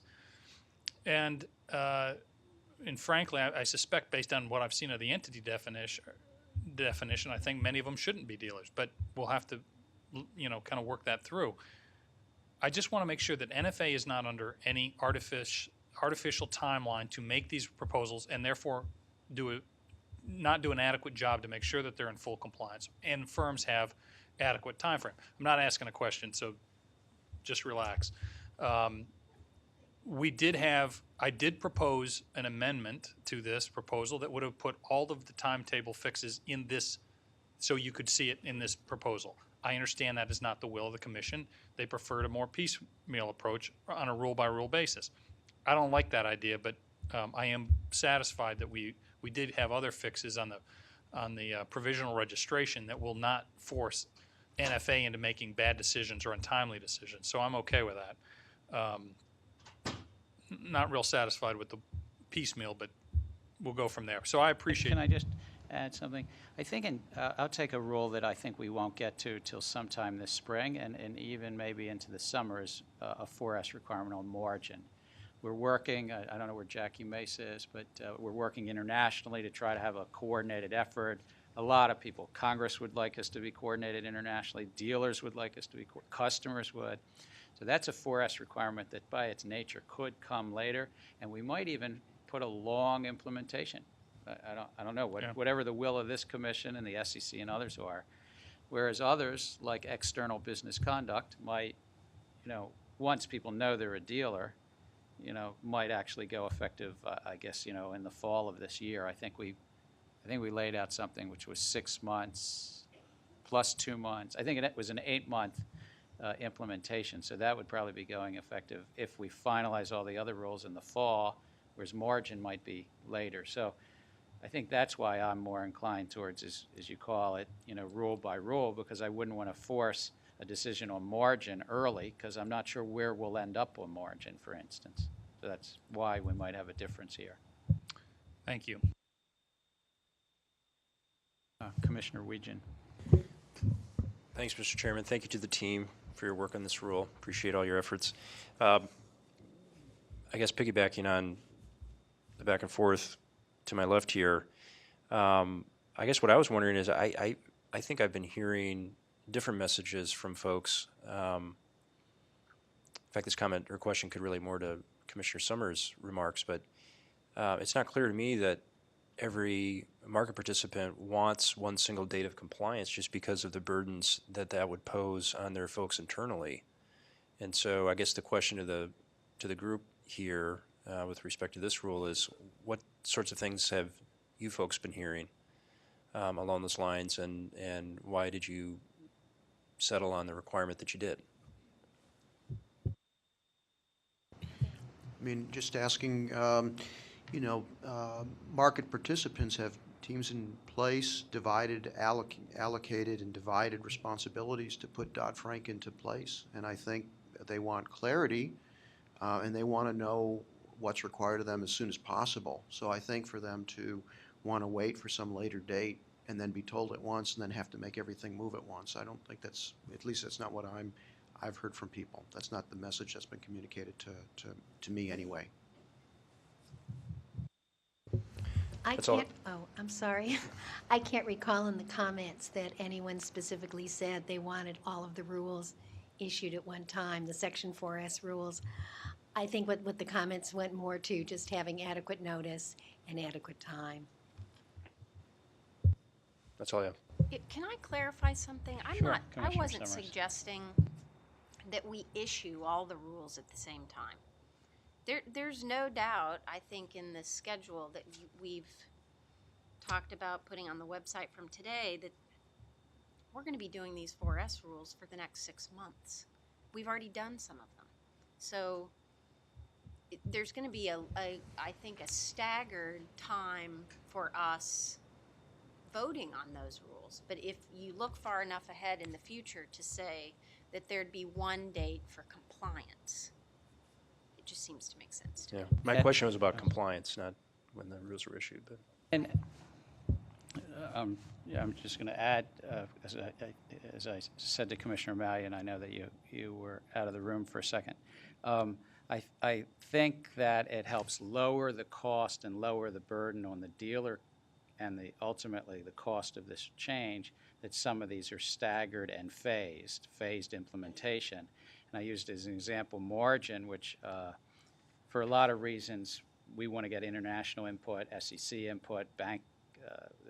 There's a lot of discussion about what the bank regulators are going to do on margin because we only have the margin on the non-bank dealers.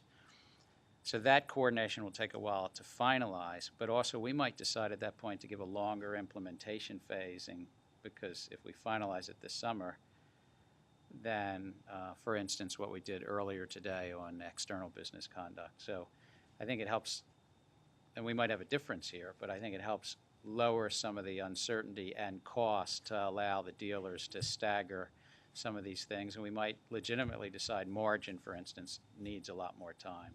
Not only because we finalized the rule this summer, but maybe even just to, if they have to collect margin from people that it takes, we give them more time. So. If there are no more questions on the registration rule, Mr. Staywick. Commissioner Weejan? Aye. Commissioner Weejan, aye. Commissioner O'Malley? Aye. Commissioner O'Malley, aye. Commissioner Chilton? Aye. Commissioner Chilton, aye. Commissioner Summers? Aye. Commissioner Summers, aye. Mr. Chairman? Aye. Mr. Chairman, aye. Mr. Chairman, on this question, the yeas are 5, the nays are 0. The vote being unanimous, we will send it to the Federal Register, and I thank the team, but we have to consider a motion on the delegation order. I'll make a motion on because we have to do the delegation as well. That's a separate vote, right? That's a separate question, correct. So it would be in order at this point to entertain a motion Yeah, to so accept that staff I'm entertaining a recommendation. motion to accept the staff recommendation to delegate to the NFA this registration function. So moved. Second. And Are there any further questions on the delegation? Because I just want to make sure people had those questions. No. If not, no further questions, then Mr. Staywick. Commissioner Weegan? Aye. Commissioner Weegan, aye. Commissioner O'Malley? Aye. Commissioner O'Malley, aye. Commissioner Chilton? Aye. Commissioner Chilton, aye. Commissioner Summers? Aye. Commissioner Summers, aye. Mr. Chairman? Aye. Mr. Chairman, aye. Mr. Chairman, on this question, the yeas are 5, the nays are 0. The vote being unanimous, not only will we send it to the Federal Register, but we will ask the NFA and Mr. Dan Roth to get ready, as I know they already have been, and I really thank them for all their collaboration. I thank this team, and I look forward to your recommendations on this associated person matter as soon as you think is thoughtful to bring it to our attention. Thank you. I think with that, unless I'm going to ask my fellow commissioners, do you want to just keep going or do you want to break? All right, so we're going to keep going, and then Dan Berkovitz and Steve Seitz and whomever else. Hey, Paul.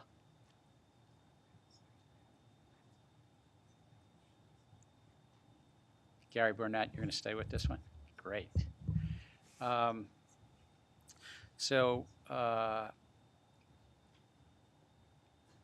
We will hear from the staff about proposing under Dodd-Frank Section 619, the Volcker Rule, and I thank Steve and Gary Burnett and Dan Berkovitz and Paul Schlickstein, who is sitting in the audience. I do want to do a little shout out. Paul was the team lead and is now over at the Securities and Exchange Commissions because we work so well amongst these two agencies. Sometimes people do move from one to the other, but he can't sit at the table for some reason under the SEC's rules. But we see you here and feel your presence, Paul, and thank you for all you've done. Is this Steve or Dan? Who's taking the lead here? Steve. Good afternoon, Mr. Chairman and Commissioners. Today, staff are recommending that the Commission propose rules implementing Section 619 of the Dodd-Frank Act, commonly known as the Volcker Rule. Section 619 amends the Bank Holding Act and generally prohibits any banking entities from either engaging in proprietary trading or sponsoring or acquiring an ownership interest in certain covered funds. Section 619 also contains several exemptions to these general prohibitions, including permitting certain activities such as underwriting, market-making related activities, and risk mitigating hedging.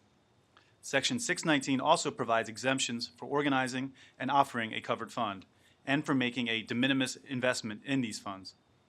This proposed rule today would only apply to banking entities, including affiliates and subsidiaries, for which the CFTC is the primary financial regulatory agency as set forth in Section 2 of the Dodd-Frank Act.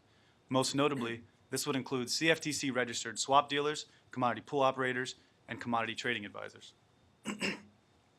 Before summarizing the proposed rule, I'd like to thank the staff and various divisions here at the Commission who have helped draft the proposed rule.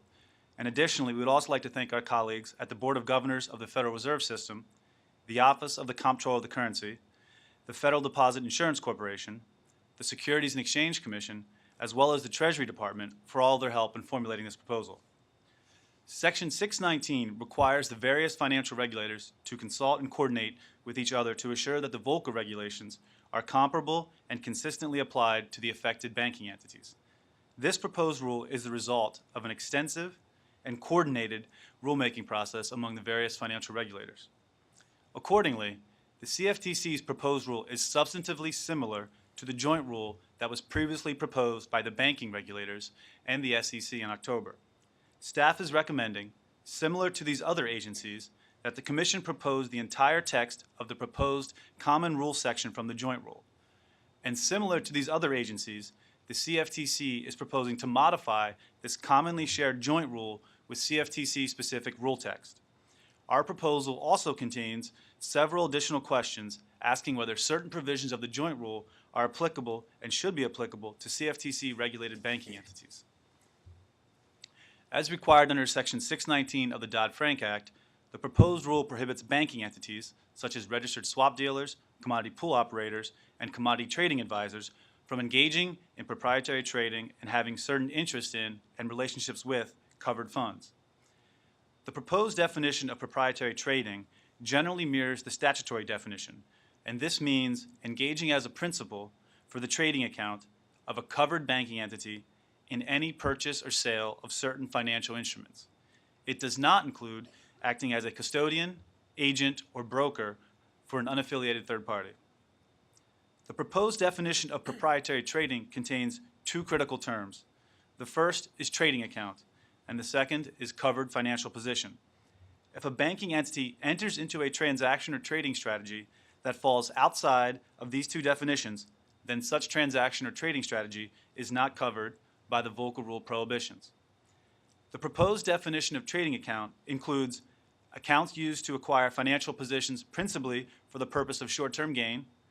Second, positions that are market risk capital rule cover positions. And third, positions held by a swap dealer registered with the Commission. The proposed definition of trading account also includes all positions held by a registered swap dealer. This ensures that the definition of trading account included all of the dealing book of any banking entity swap dealers, including long-dated derivatives that are held to term or expiration. The proposed definition of covered financial position includes positions in securities, derivatives, commodity futures, and options on these instruments, but does not include positions in loans, spot foreign exchange, or spot commodities. Although the definition of trading accounts for registered swap dealers is broad, the proposal, like the statute, specifically permits certain activities. The statutory exemptions include underwriting, market-making related activities, risk mitigating hedging, trading in certain government obligations, trading on behalf of customers, trading by an insurance company for its general account, and trading solely outside the United States. This proposal also provides detailed guidance on what banking entities must do to qualify for each of these exemptions, including proposing detailed quantitative measurements that are indicative of market-making related activities. The quantitative measurements are designed to help differentiate between prohibited proprietary trading and market-making related activities. In addition, pursuant to the statute, there are limitations on these permitted activities. Banking entities may not use these exemptions if their trading activities would result in a material conflict of interest between the banking entity and its client, customer, or counterparty. Second, if it would result in a material exposure to either high-risk trading strategies or high-risk assets. Or third, if it would pose a threat to either the safety and soundness of the banking entity or to the financial stability of the United States. The proposal also requires large banking entities to comply with record-keeping and reporting requirements. Specifically, covered banking entities that have, together with their affiliates and subsidiaries, trading assets and trading liabilities equal to or greater than $1 billion will be required to calculate and report these quantitative measurements for their trading units that are engaged in market-making related activities. Additionally, covered banking entities with more than $5 billion in trading assets or liabilities will be required to calculate and report additional quantitative measurements. These proposed quantitative measurements would cover 5 categories: risk management, source of revenue, revenues relative to risk, customer-facing activity, and pay-to-receive spread ratio. The proposal sets forth both a general description and calculation guidance for each of these metrics. The proposed rule also includes questions regarding the applicability of each metric to CFTC regulated markets and products. Furthermore, under the proposal, all covered banking entities that engage in either covered trading activities or covered fund activities under the proposal will be required to develop and administer a program that is reasonably designed to ensure and monitor compliance with the statute and the proposed rule. This compliance program would include 6 elements: written policies and procedures, internal controls, independent testing of the effectiveness of the compliance program, a management framework that delineates responsibility and accountability for compliance, training for personnel to both implement and enforce the compliance program, and creating and keeping records sufficient to demonstrate compliance with the statute and the proposed rule. Under the proposal, covered banking entities meeting certain size thresholds for trading would need to establish an enhanced compliance program. The enhanced compliance program would need to meet certain standards outlined in the proposed rule. The second part of the proposed rule prohibits banking entities from investing in or engaging in certain relationships with private equity funds, hedge funds, commodity pools, and certain foreign funds. These are referred to in the proposal as covered funds. In this part of the rule, The proposal defines banking entity broadly to include any affiliate of a bank, such as an affiliate that is a registered commodity pool operator or a commodity trading advisor. The purpose of the prohibition on investments in covered funds is to prevent a bank from indirectly engaging in proprietary trading through direct investments in covered funds, and also to prevent a bank from possibly bailing out such funds. The statute contains 3 provisions governing investments in private funds sponsored by banks.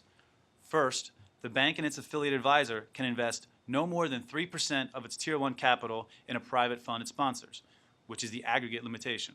Second, the bank and its affiliate advisor can own no more than 3% of the private fund. This is the per fund limitation. And third, the bank and its affiliated advisor cannot bail out any fund that it sponsors. As stated earlier, the proposed rule clarifies the statutory provision on investments in covered funds and defines terms in a manner that is consistent with the provisions proposed by the federal banking regulators and the SEC in October.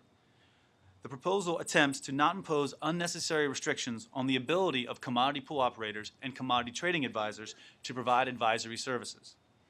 CPOs and CTAs can continue to sponsor, advise, and invest in commodity pools provided that they comply with certain requirements, such as setting up a compliance program that independently meets certain conditions.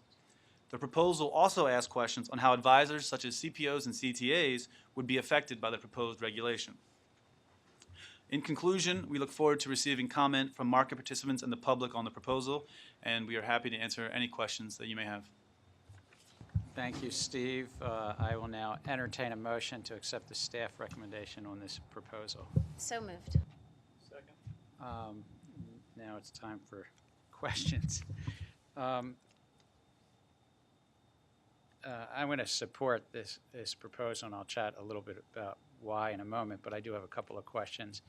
Can you just walk through, Steve or Dan, walk through the CFTC's role and how that relates to the bank regulators and the SEC? And the reason I mean, we've discussed this in my office a bunch, but I think it's helpful for the public to understand where it fits in. If a banking entity, because right, these rules only apply to banking. First question, this only applies to banking entities, correct?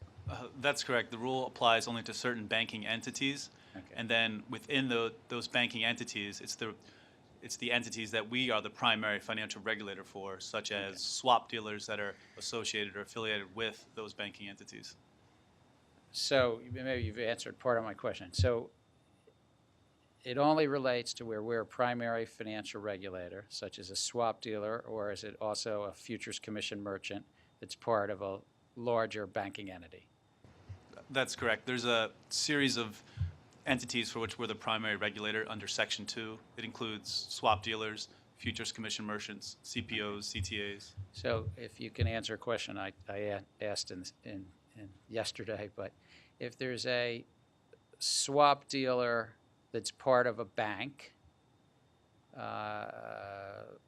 does any rule that we finalize, eventually one day finalize, apply to the rest of the bank, or what portion of the bank does it apply to, our rule versus, the Federal Reserve's rules and everybody else's rules?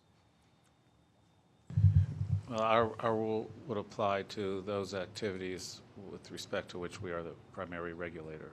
So it's just, regulator. in essence, it's the swap dealer activities. Correct. The activities that make somebody a swap dealer, that's who it would apply to. And another example, just for the public, if it was a joint futures commission merchant broker-dealer, would it apply to the broker-dealer activities of the joint FCM broker-dealer, or were the SEC's rules? Well, the CFTC's rules would apply to the FCM activities, and the SEC's rules would apply to the broker-dealer activities. So, it's just targeted, in essence, to those.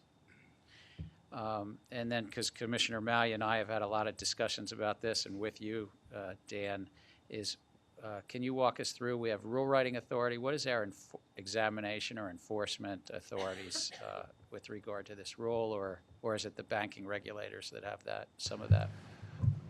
The Section 619, which amended the Bank Holding Company Act and gives the CFTC several authorities with respect to the Volcker Rule. One is rule writing authority, rulemaking authority, and that is the authority we're using to promulgate this rule. As part of that rule, we are given authority to require records be kept and information to be reported. And along with that authority, that record keeping and reporting, is authority for us to look at those records and require periodic reporting to us as we determine appropriate, or allow us to examine the books and records that they have, and we require them to keep. So that is the basic, I think could refer to it as examination authority, to look over those books and records.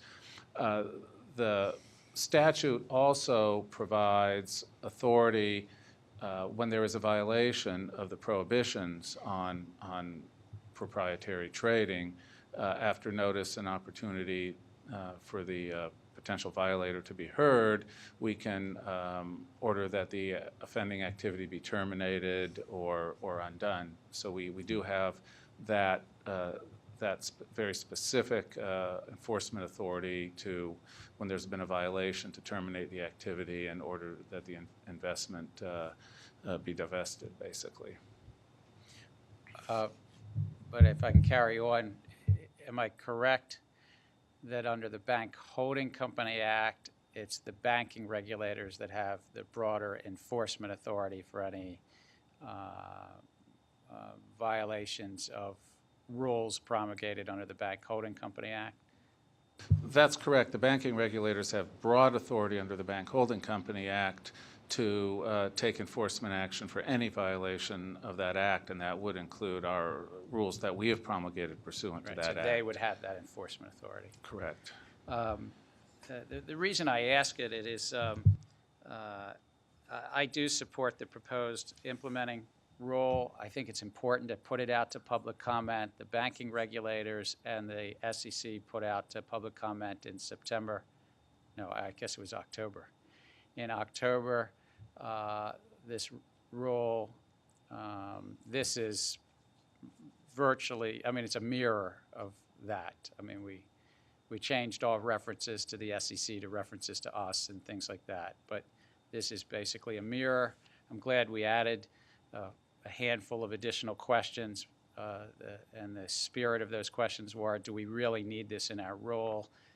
Is this necessary for swap dealers and futures commission merchants? But it's a mirror of what they have done. To answer a question that's come up from Congress and the press and sometimes from fellow commissioners, why didn't we do it in October? From my perspective as chairman, it was pure capacity, pure just what we had on our agendas in October. The document came to us that last week of September, first week of October. We distributed it to commissioners' offices, and I, as chair, decided not to press forward, partly because Commissioner Dunn was also about at the end of his long, distinguished term here, and Commissioner Weegan was coming on board. So that's a large part of why but I also didn't hear back from commissioners that they wanted changes in the document, and so that's the document we're doing right now. And Commissioner Summers is right. Now the public is able to weigh in on ours and the banking rules together. As I understand it, they've extended their timeline. So I think that they and we will all hear. We're going to put this out for 60 days, so our comment period might go a little longer than theirs. But I would envision if we adopt the proposal today that we'll be considering comments that will be consistent with the comments they're getting. From my perspective, what's most important to hear from the public is you know, how to get this. If there's ways to make it less of a compliance burden, to make it less of a compliance burden.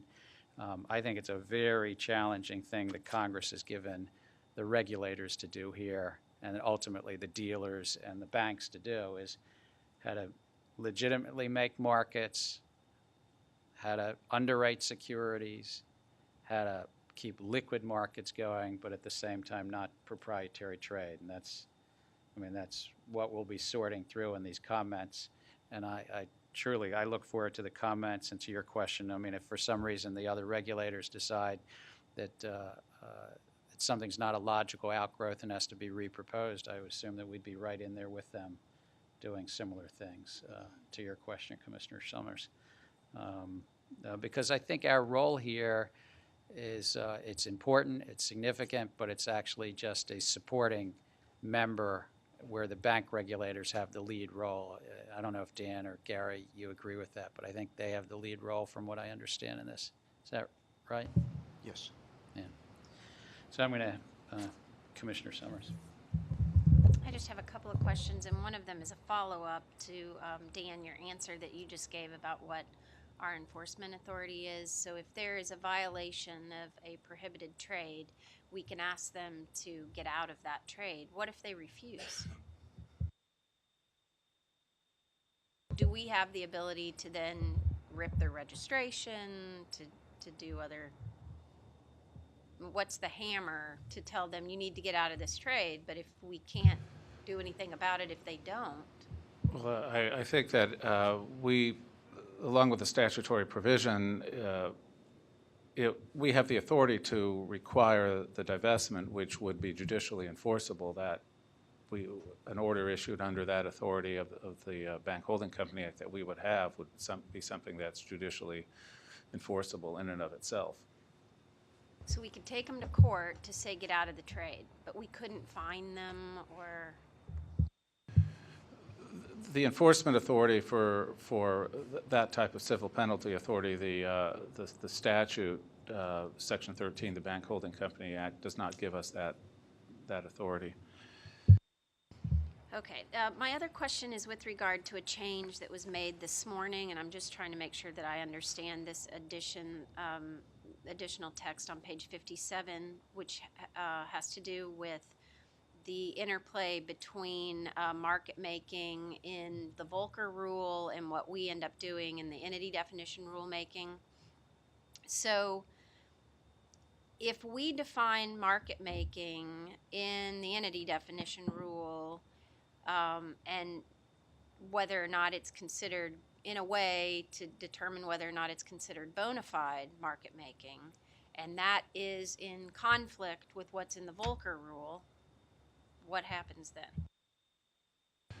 The purpose of the additional language that was circulated was that when this language was proposed last October, it was basically proposed last October, and it was proposed at that time by the four financial regulatory agencies, and now we're in, as Steve has explained, in this proposal here, we're basically just taking what the proposal was in order to be consistent and take the consistent approach, recognizing at the same time in our entities definitions rulemaking, we're addressing the issue of what is market making, because that is one of the components of the swap dealer definition. We have to determine what is, or it's actually referenced in a couple of the components of the definition, somebody who's making a market, somebody who's known as a market maker.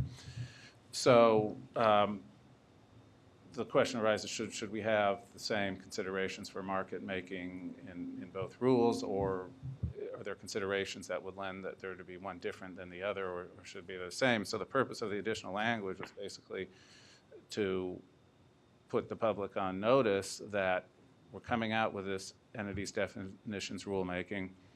We've gotten a lot of comments on what market making is in the context of that rulemaking, and therefore, is it appropriate in this rulemaking to be consistent with what we come out with market making in the entities definitions rulemaking, and rather than just go with what was proposed. They don't need to be the same, and one shouldn't drive the meaning of the other. So, you could look at too much market making as a definition cuts into Volcker, but too much prop trading can cut into swap dealing for purposes of our swap dealer definition. You look at definitions in the context in which they're adopted. By analogy, you could look at U.S. person, definition of U.S. person, and used in one context, you might exclude foreign vehicles that are invested in by U.S. people. In another context, you might define it in a different way where you want to look through to U.S. people. So there's no need to look at it that way, but we will be considering it.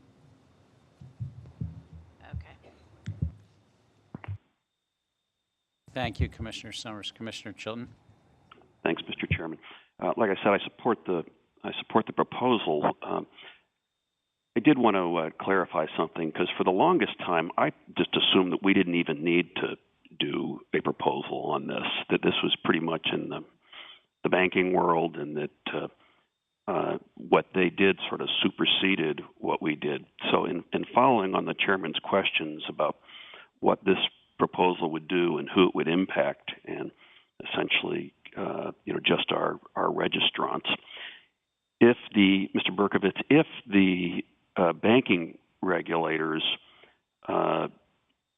promulgated the rule as proposed, would we even need to finalize a rule?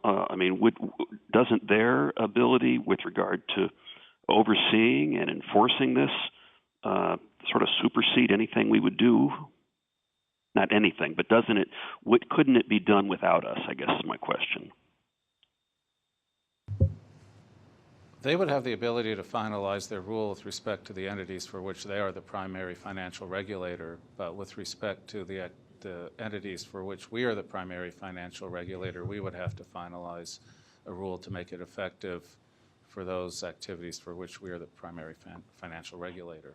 So if they use some language, Dan, that said something like any bank or entity thereof may not be involved in proprietary trading, that wouldn't take care of an FCM?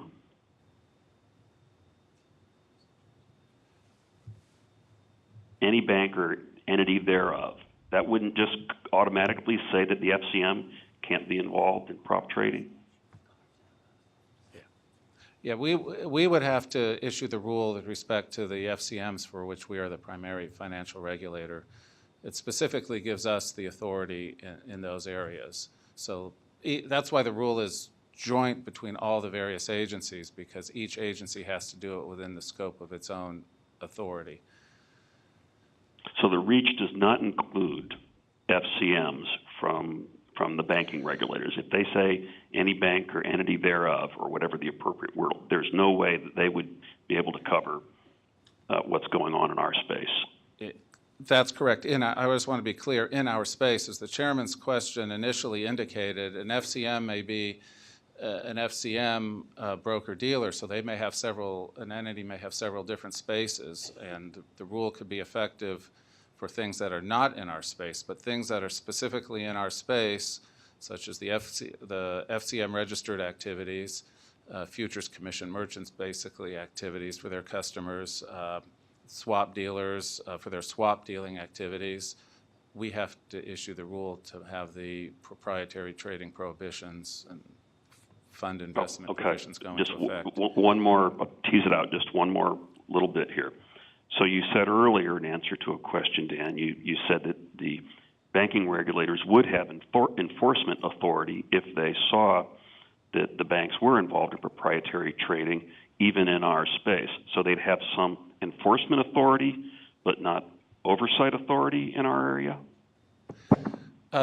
They would have enforcement authority because this would be a rule promulgated under it will have been a rule that will have been promulgated under the Bank Holding Company Act. So once it's promulgated and the entity is within their jurisdiction and the entity is subject to the Bank Holding Company Act and the requirements thereunder, which would include our regulations at that time, then there would be that type of enforcement authority that they would have. It's my understanding that in the near future, the agencies, the various regulatory agencies who are involved in this will be getting together and working together and starting to figure out how to allocate these enforcement authorities and how to work cooperatively together, so it'll be done in a coordinated way.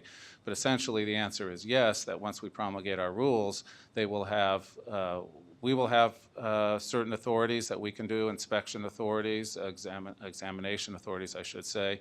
We will have the authority to terminate the investments, and then they will have certain authorities too over the books and records, because ultimately these are banking entities that they have a broader jurisdiction over under the Bank Holding Company Act. Okay, thank you. I have nothing further. Thank you.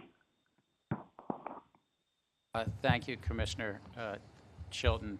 I'm going to turn to Commissioner Malia unless you thought you had anything you had to add. No? Okay. Commissioner Malia. Thank you, Mr. Chairman. This is a difficult situation. Obviously, we have to comply with the statute and do so in a responsible way. And my questions and concerns with this fatally flawed rule do not imply that I don't agree that we don't have a job to execute the statute, but this rule is not it. The rule suffers from massive conflicts in the regulatory sphere, has been highlighted and certainly confirmed by Mr. Barnett's statement about swap dealer definitions. The statute dictates a trade-by-trade oversight, yet the rule attempts to develop a broader entity compliance approach, which frankly is the only way they can be accomplished. But it's unclear how any sort of regulatory consistency across entities, assets, and markets this can be achieved. The Commission is voting on a document that's nearly 300 pages in length, establishing CFTC rules and regulation under the Volcker Rule. However, the rule fails to provide the CFTC with any specific enforcement authority, as highlighted by Commissioner Summers' questions, and leaves us with an ineffective capacity to simply audit firms with the strongest possible remedy of liquidating the position. Do you believe that's a very effective deterrent?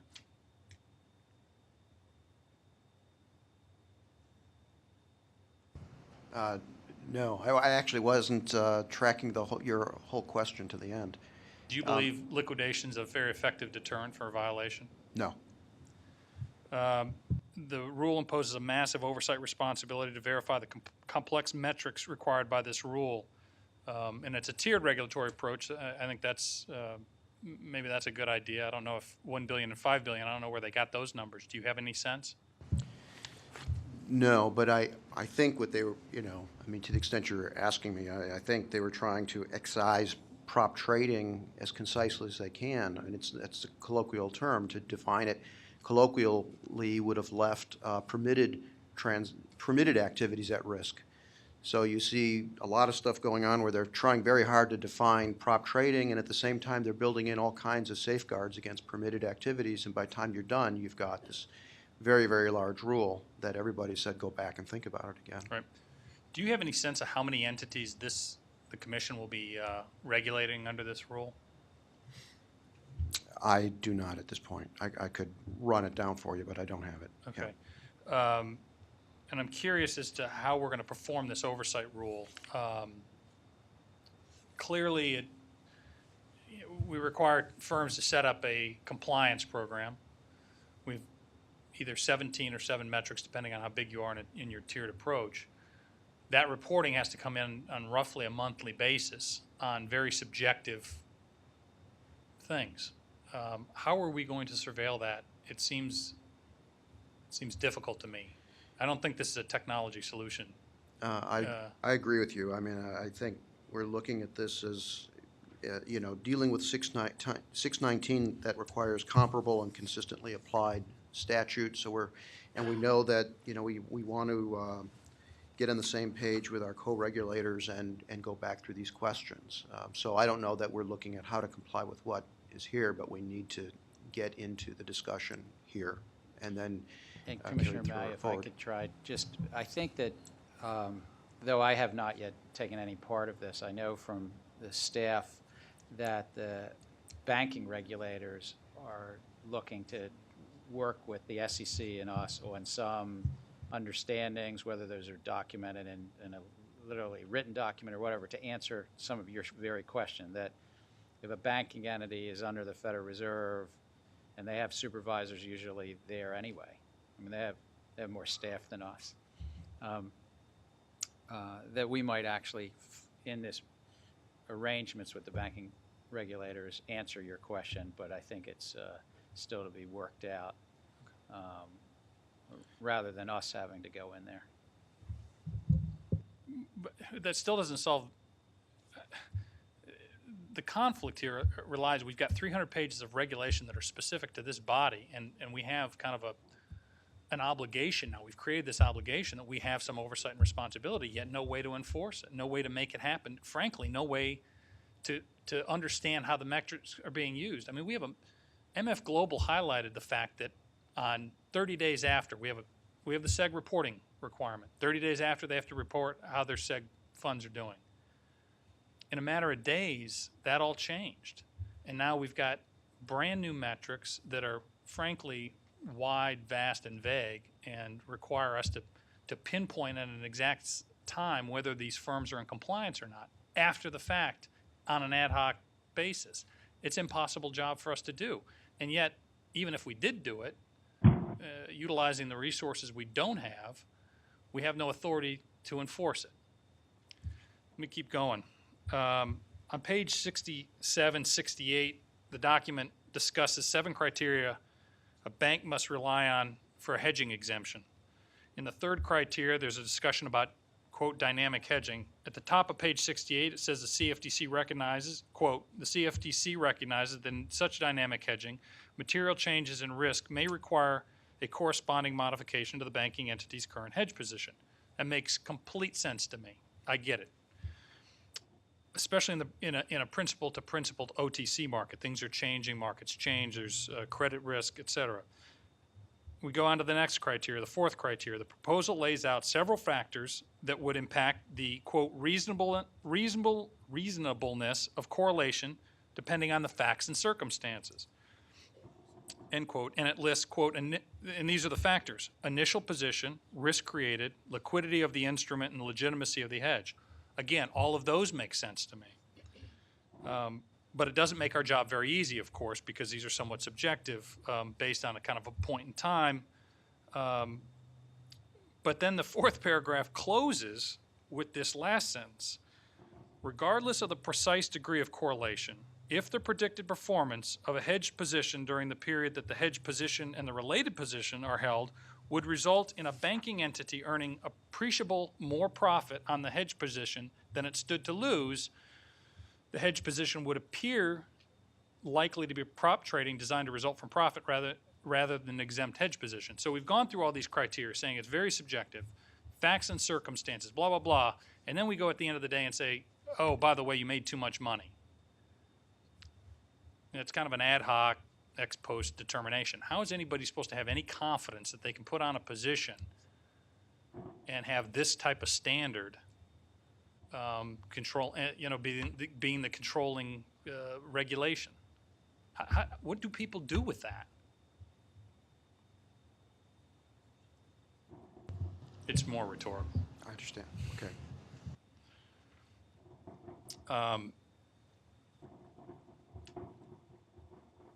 Well, maybe, I mean, we did go through a number of these questions about these criteria, and I'm really struck by how many questions we ask whether this is even the right criteria for something that we seem, we're prepared to vote on today and approve. We ask so many questions about, is this the right criteria? Let me ask you one question. This is not going to be rhetorical. I actually want the answer. Hedging a customer trade. This is something we dealt with in position limits, trying to figure out if a dealer is supporting a customer that's a legitimate hedging entity, they're entitled to go lay off that hedge, but they can only do it once. So what happens when they lay that off in the market? The dealer takes that legitimate hedging trade and goes to meet somebody else in the market. How do they find liquidity if every other dealer is banned from that from meeting them in that proprietary trade unless they have some serendipitous position at the exact same time that they're too qualified looking to hedge? How does this happen? In what world does this happen? Let me ask, wait, I was actually going to ask an answer, looking for an answer. Anyone want to take that? Let me just make a couple points, and maybe this is not directly responding, but the philosophy under this is it's basically a facts and circumstances test for whether this is proprietary trading or bona fide hedging or market making or whatever. There's a number of factors and metrics that are going to be looked at. The firms are supposed to have compliance programs. They look at the metrics. They're going to see whether their hedges are correlated or not correlated with the positions they took. And if you have consistently uncorrelated positions, well, maybe that's an indication that your trader is not really hedging, that they are taking proprietary positions. And your compliance program is designed to detect that, and then the regulatory agencies are going to oversee the compliance program and how it's working. It's going to be on some audited basis, I presume. So each element in this is really going to go to that, and not if you have one trade that doesn't correlate, that means that your entire hedging program is out. It's going to go into these facts and circumstances tests, and so you have to look at the big picture. So I think you need to look at more than one element to determine what the effect of this will be. And I went over that. I said, unfortunately, it does look at it from a trade-by-trade standpoint, but the compliance has to be kind of portfolio larger. I get that. But that's why I read what's on page 67 and 68. It certainly goes back and says, well, on that per-trade basis, that's not a legitimate hedge. That's an individual trade. That is not the book kind of approach that I was hoping that we might try to enforce. I get how difficult this is, and I understand the conflicting objectives of market making and then banning prop trading, and that's not a bright line. I do understand that, but this rule doesn't get that. Corporate debt issuance. I understand dealers will go to will help underwrite corporate debt issuances and say, listen, we'll make you a firm commitment. We'll take the rest of it. Anything you don't sell. Is that prop trading? Taking the remainder?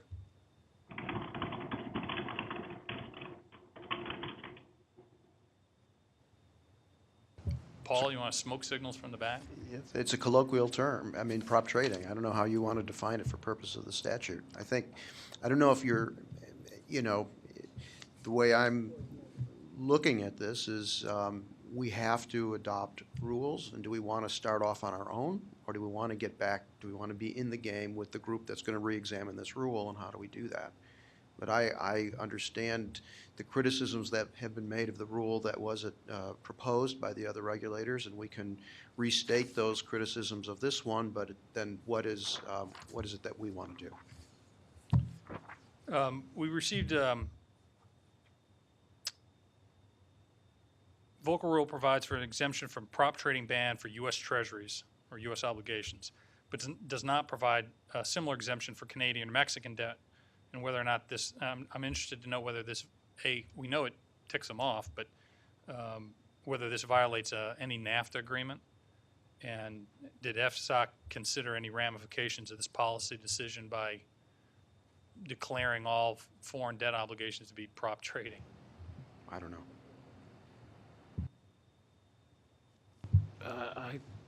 The list of specific government obligations that are not considered prop trading specifically is statutory in the statute, so the proposed rule just follows the statute in that respect. Yeah, but I didn't notice Canadian debt on there. And obviously we have the point being we have a letter from the Canadians and others saying this is problematic if you challenge, if you ban investment in our, anyway.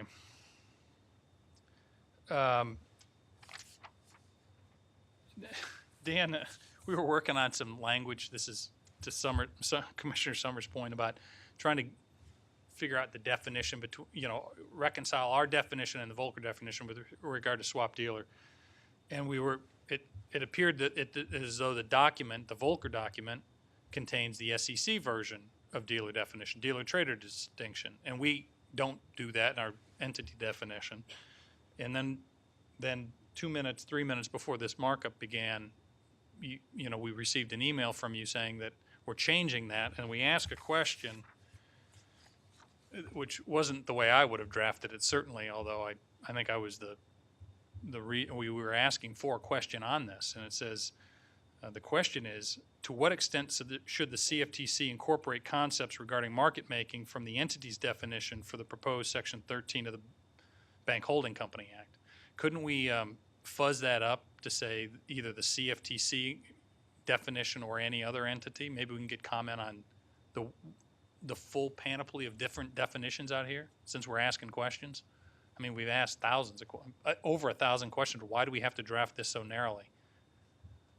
This question was specifically, as I was mentioning in response to the question from Commissioner Summers, that the proposal had a very specific definition of specific treatment of market making, and we wanted to indicate that we're going to be addressing market making in the context of the entity's definition. So as we address it in that context, is how we're addressing it in entity's definition, we wanted people to comment on whether that would be an alternative way, whether or not it's appropriate, as Gary was mentioning, to address it in the Volcker rule, and get comments on that. And I believe the comments that are already in the document, the questions in the document seeking comments, asking whether the treatment of market making, and I have question 88 right in front of me, but I believe that that should enable folks to comment on its incorporation, even without question 88.1, which is the one I was just referring to, is the concept of market making that is in this document useful? Generally, these questions say, you know, what other concept would be useful? I think there's already implicit in here an invitation to suggest other market-making concepts. If people don't believe that either of these is right, they're free to suggest. Certainly don't see any problem with proposing other concepts in here. All right. Definition of high-risk asset and high-risk trading strategy. This is a beauty.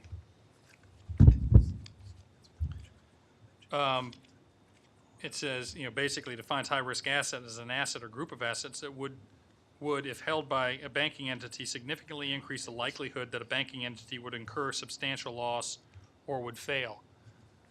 Is this under the 30-day reporting requirement? And how do we, you know, it's a pretty broad definition. I think, what would we do if we found somebody with it? Is this liquidate the position?